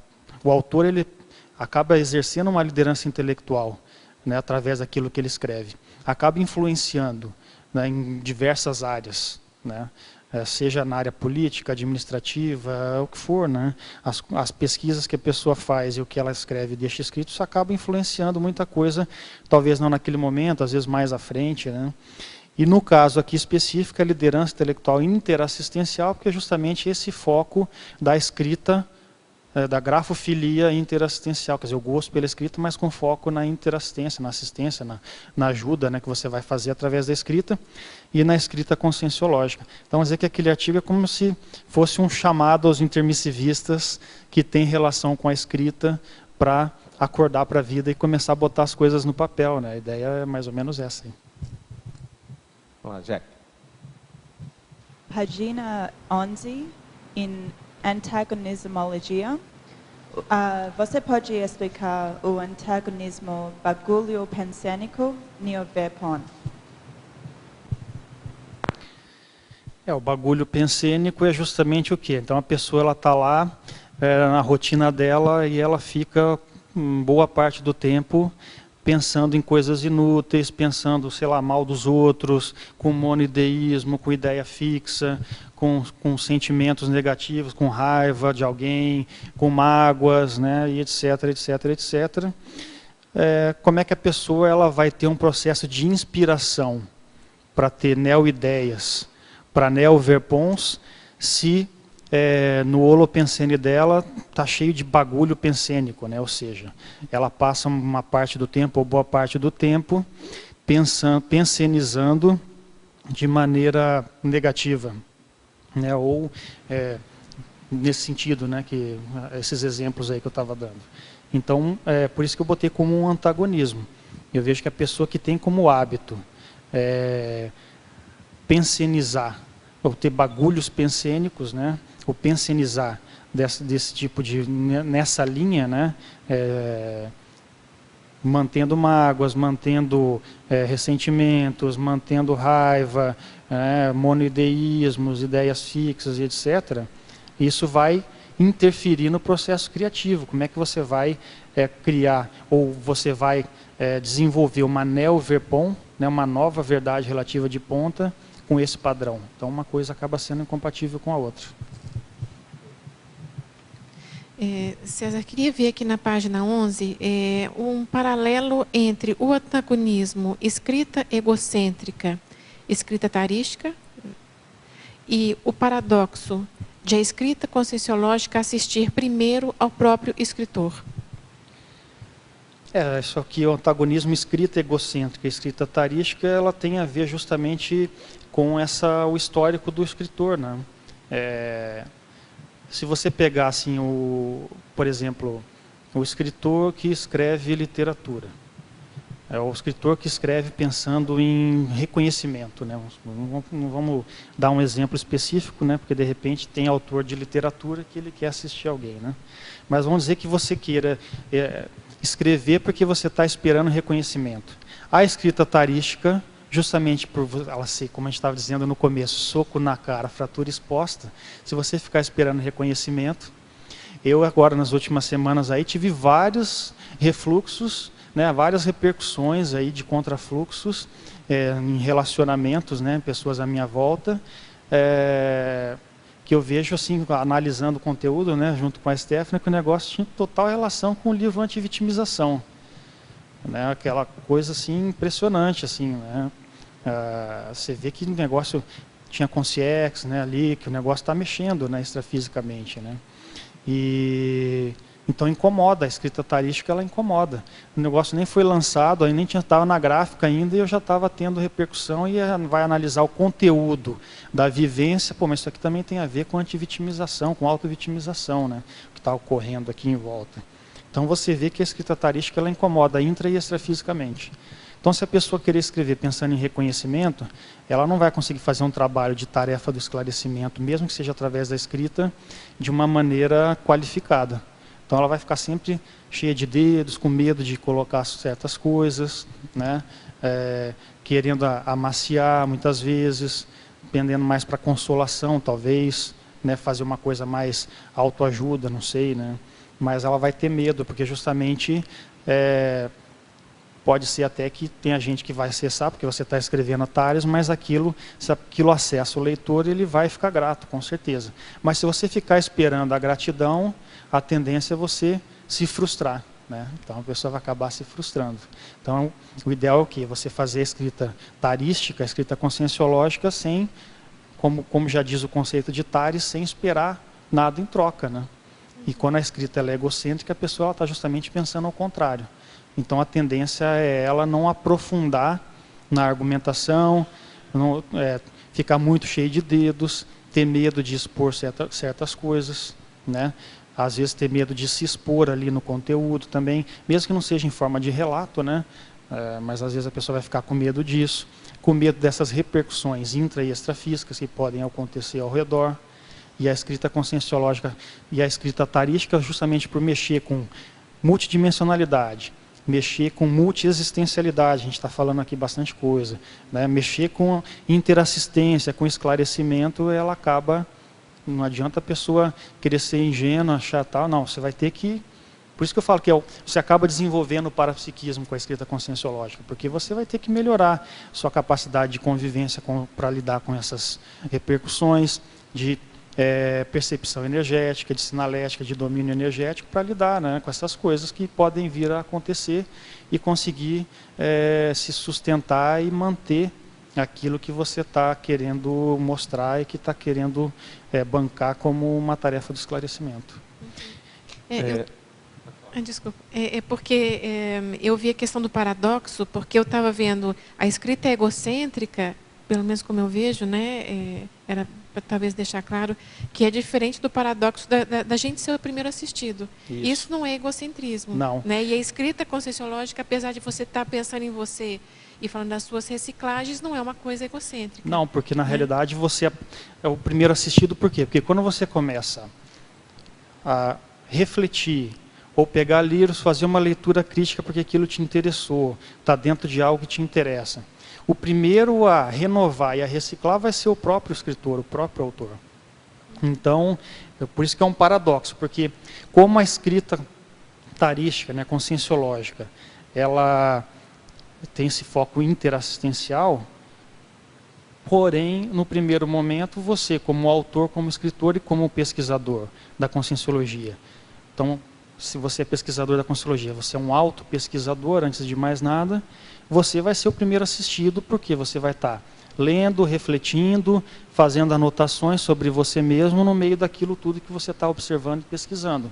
E quando você bota as coisas no papel, aquilo fica mais claro para você e faz um autodesassédio também. Né? Um desassédio mental somático, um autodesassédio, uma organização emocional e mental, né, que a gente coloca aqui no verbete também. Então você acaba sendo o primeiro assistido, né? Você que está botando as coisas no papel ali, então antes de chegar no leitor, você já está sendo assistido antes de chegar no leitor. É que eu estava vendo também, quando você colocou na exemplologia, para mim seria um crescendo, né? Me veio a ideia da escrita conscienciológica madura, quase como se fosse egocármica, grupocármica e policármica, entende? Como se fosse um crescendo, que eu não sei, aí queria também a opinião de vocês, né? Principalmente do César aí.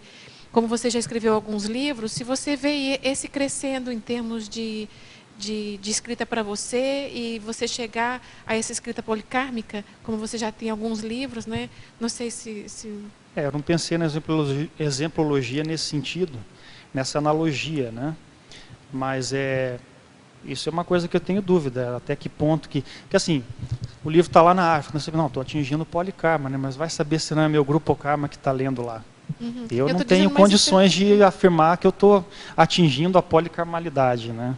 Eu acho que é possível que, sei lá, será que é possível que tenha gente que acesse as coisas que você escreveu e na realidade ela não tem nenhuma relação com você? Porque o professor Valdo dizia que ele já tinha muita gente que chegava para ele assistir que não tinha relação com o passado dele, então polikarma, né? Ele já está... né, na fase de libertação ali, ou tá atendendo ao polikarma. Será que a gente já faz isso? Eu não sei até que ponto que eu conseguiria afirmar que um texto conscienciológico, um livro meu, ele já está atingindo o polikarma, ou se não é ainda o grupo karma só. No caso do livro é interessante devido à variável tempo, né? Como o livro fica, pode começar depois os leitores tempo, né? não serem diretamente relacionados. Então, se o livro se torna um clássico, aí pode ser, a característica do clássico é que ele é atemporal, né? Isso. Então ele acaba acessando pessoas que até então não chegaram. Se a gente pegar, você citou no início, de escritos de 2000 anos, você tem aqueles autores todos que naquele momento era bem com o tempo microgrupo karma, porque a Terra naquela época era tão pequena, se a gente pegar os filósofos, e que olha quanto tempo aí a gente está lendo temas, assuntos, as obras dessas personalidades. Então, o livro, eu acho que a variável cronologia pode ajudar nisso. Contribui muito nesse processo do polikarma. Talvez nesse momento eu consiga enxergar que quem acessar o livro, ainda mais que são poucos exemplares que saem, né? Então você acaba acessando de início talvez mais o grupo karma nesse momento. Mas tem lógica, pode ser que com o passar do tempo seja...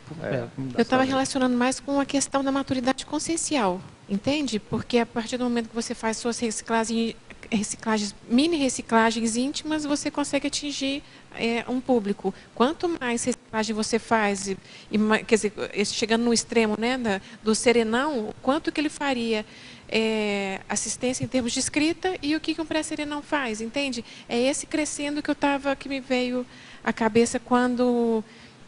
nessa exemplologia, né? Aqui até se você pensar multi-existencialmente, eu diria que agora eu estou relendo, né, o Antivitimização, né? Agora que ele está publicado, estou lendo ele de novo, né? E aí eu pensando, imagina, dependendo do que eu escrevi, né? Eu penso que eu tenho um pé na literatura aí, né? Aí é uma diferença grande, né? Porque a literatura, você faz um monte de rodeio, aquele monte de adjetivações para tirar algum conteúdo. E aqui você tem a possibilidade de estar escrevendo com conteúdo o tempo todo, né? Então já é uma qualificação e um amadurecimento da escrita. Mais ainda pelo fato da gente estar trabalhando com aspecto multidimensional, né? Então eu vejo que esse é um outro fator de amadurecimento, de estar pesquisando isso, assumindo isso e vivenciando isso no dia a dia, né? Posso só fazer mais uma pergunta? Claro, por favor. Não quero monopolizar. Mas você coloca na rotina, na fatologia, na página 9, fala da rotina autoral propiciando a fixação de alopecia da escrita no local. Porque às vezes é difícil, mesmo que a pessoa quer começar, mas depois tem o trabalho, tem aí o voluntariado, e às vezes é difícil a gente encaixar, como é uma tarefa nova para muitos de nós, não é? tem dificuldade de encaixar isso no nosso dia a dia. Queria que você colocasse, né, o seu exemplo, como é que você encaixa? Você tem um número de horas que você já definiu na semana? Até vocês, né, como é que, em termos de dupla, como é que você organiza a sua semana em termos da sua rotina minha rotina é bem aleatória. Tem até um artigo, né, na Scriptor. A Scriptor é a revista da Unescom, né, que os autores da Unescom, autores de livros da Conscienciologia, eles podem publicar artigos de Conscienciologia na revista da Unescom, que é essa Scriptor. Um dos artigos lá chama justamente essa, rotina aleatória. Né? Pelo meu trabalho de plantão, etc., eu não consigo ter uma rotina fixa também. Mas a questão é que aí, quanto mais, independente de você ter uma rotina fixa ou não, você usa um determinado local para escrever, mais aquele local vai ficar otimizado para a escrita, mesmo que não seja uma rotina fixa. Né?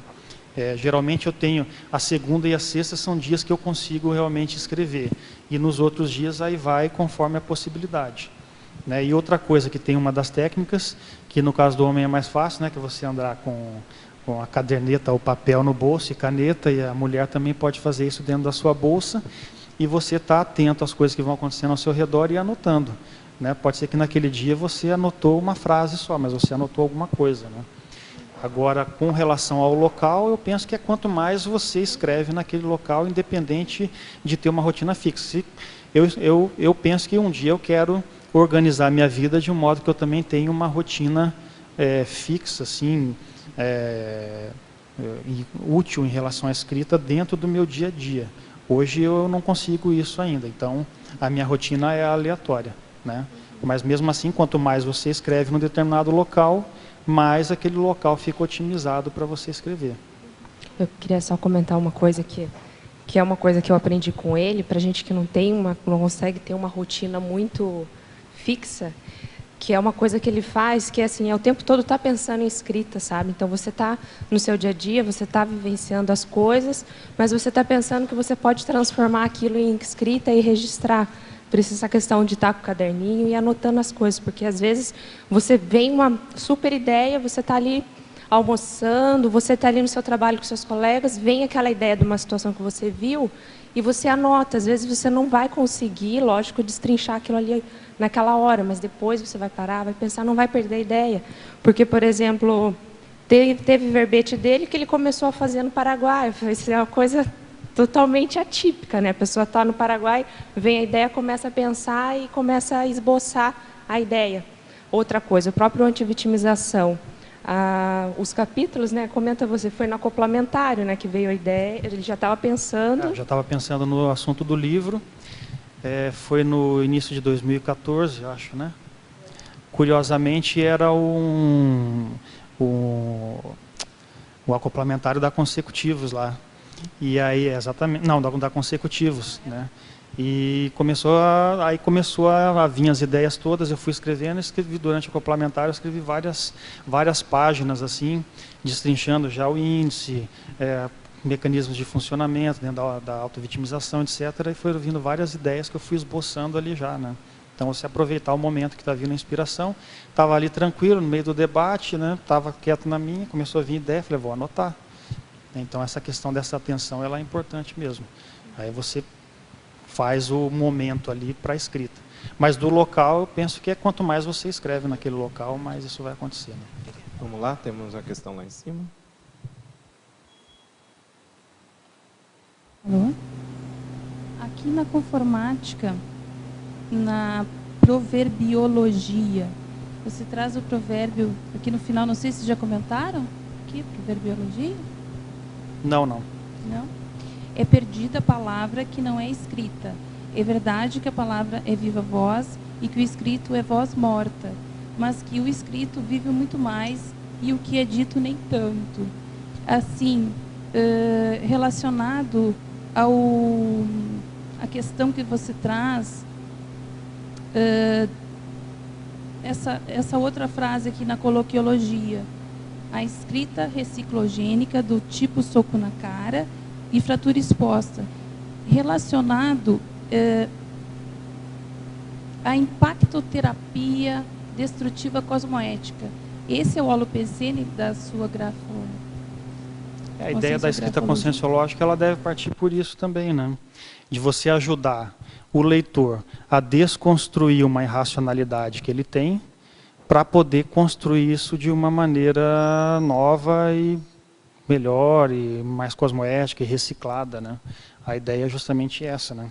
E a citaciologia, a proverbiologia é aquela coisa, já que o Losch citou filosofia aí algumas vezes, que seria do Sócrates se não fosse o Platão, né? Não é verdade? Quer dizer, ele não deixou nada escrito e o Platão botou umas coisas lá no papel, pelo menos está dizendo que é dele, né? A gente nem pode ter certeza se é mesmo ou não, né? Mas para você ver como é que a escrita é importante, né? A escrita, ela perpetua, né? Igual você perguntou aquela hora lá, né? O que é falado nem tanto. Talvez hoje em dia com vídeos, né? Pode ser que o que é falado fica gravado, né? A gente está aqui falando e isso vai ficar gravado na internet. Mas de qualquer modo o livro ele acaba ficando, ele sai pelo mundo, ele entra nas bibliotecas das pessoas, né? E fica nas casas das pessoas e é perpetuado isso com o tempo, né? E vai sendo reeditado e por aí por diante.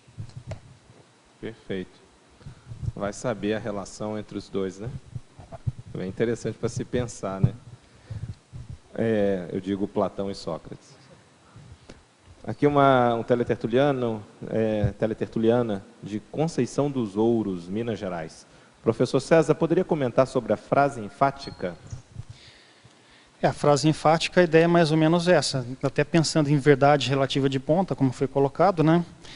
Então você faz aquela fotografia, ou você pega aquela condição relacionada à evolução consciencial naquele momento e transforma aquilo pela lente, né, do pesquisador, justamente. Então, o que acontece? Às vezes eu analiso a antivitimização ou a proatividade evolutiva, né, que a gente vai sortear os livros aí agora para quem está presente. Você avalia aquilo com a sua ótica, com a sua lente naquele momento. Pode ser que um outro autor, um outro pesquisador, ele já, com a vivência dele, ele vai conseguir enxergar uma outra ótica, uma outra lente a respeito daquilo. Mas, de qualquer forma, é como se fosse você, com a sua ótica, ali, com a sua lente, você tendo a grafofilia, né, o gosto pela escrita interassistencial, você captar aquelas informações naquele momento e transformar em conteúdo que vai poder ajudar as pessoas com interassistência e ajudando as pessoas na sua evolução pessoal. A ideia é mais ou menos essa aí da frase. Ok. Pessoal, estamos chegando aqui ao término da nossa tertúlia. Realmente esse tema ele é muito importante para todos nós. O César esbanja conhecimento dentro da área e teática também. Poderíamos aqui continuar horas e horas e é muito interessante. Mas nós temos aí a questão da limitação do tempo e agora também a gente vai fazer o sorteio aqui do primeiro livro do César, que é o Proatividade Evolutiva, como nós falamos aqui no início da tertúlia. Então vamos fazer o sorteio entre aqui os que estão presentes, tá ok? Para isso, eu estou aqui com a lista de presença, vou solicitar aqui alguém que fale o número e a partir daí a gente vai ver quem é a pessoa. Se a pessoa estiver aqui, a gente vai dar o livro. Se ela já estiver indo embora, a gente faz de novo, tá ok? Acho que é o mais correto, tá bom? Vamos ver alguém de fora aqui. Você.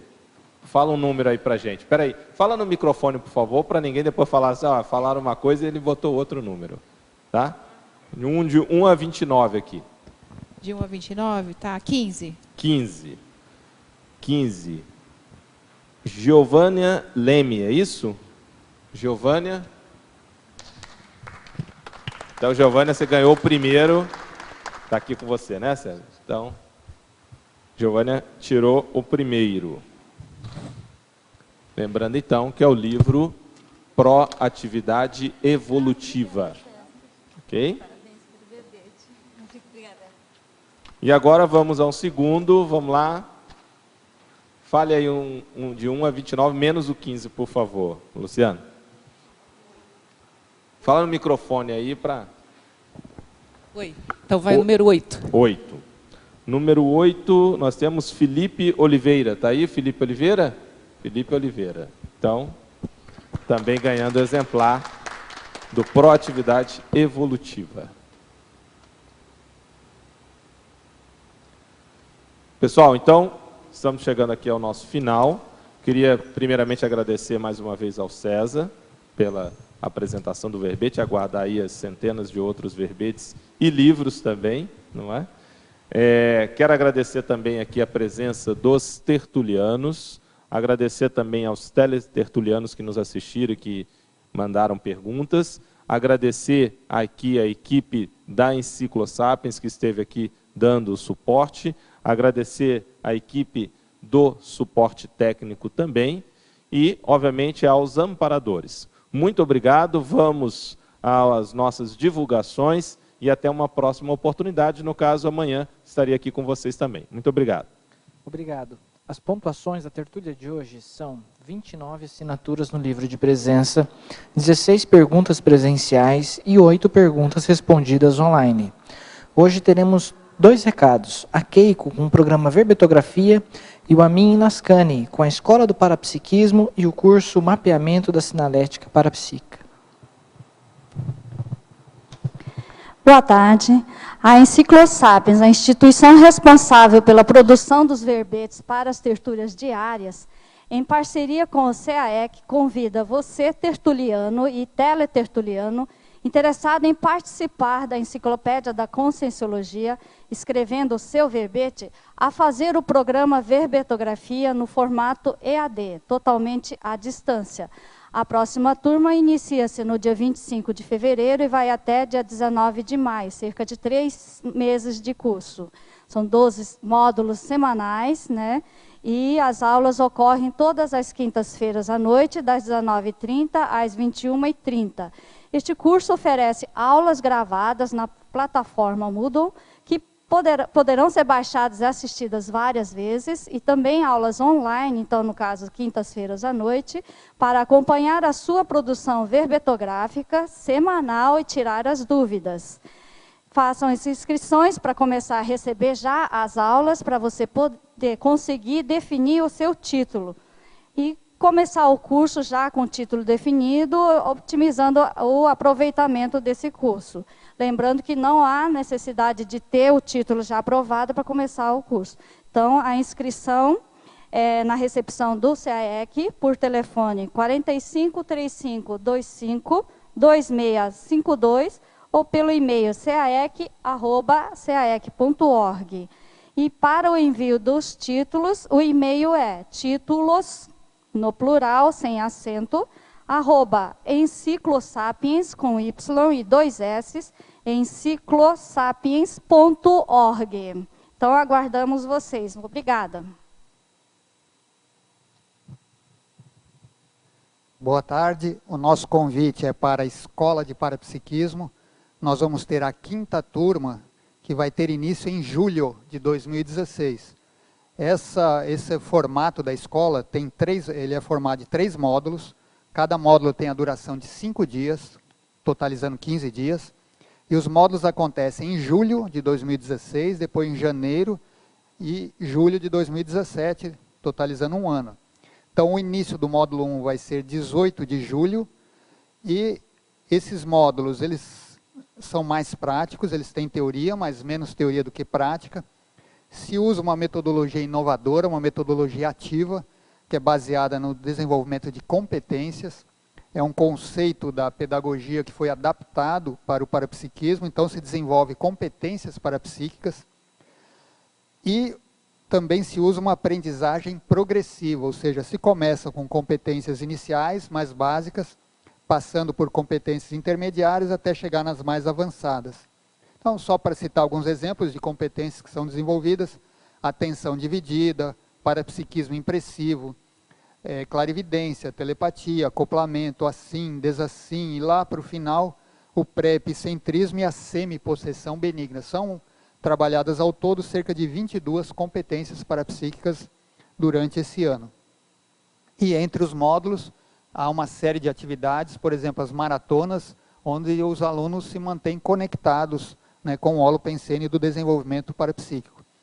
Essa modalidade é anual. Existe também uma modalidade semanal, que é mais voltada para as pessoas residentes aqui em Foz, e a próxima turma vai ter início em maio de 2016.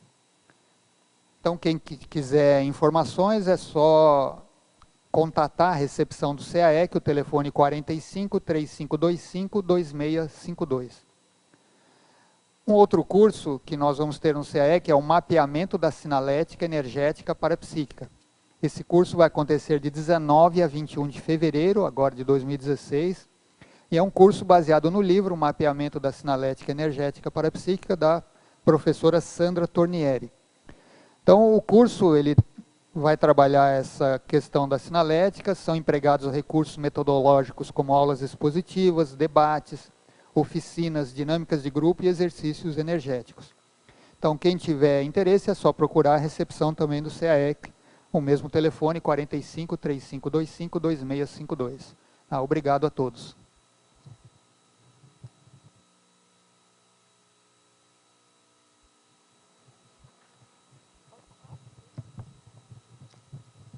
Para amanhã, teremos o verbete Ciajuque, especialidade para direitologia, e a verbetógrafa Lani Galdino. Muito obrigado a todos e uma boa tarde.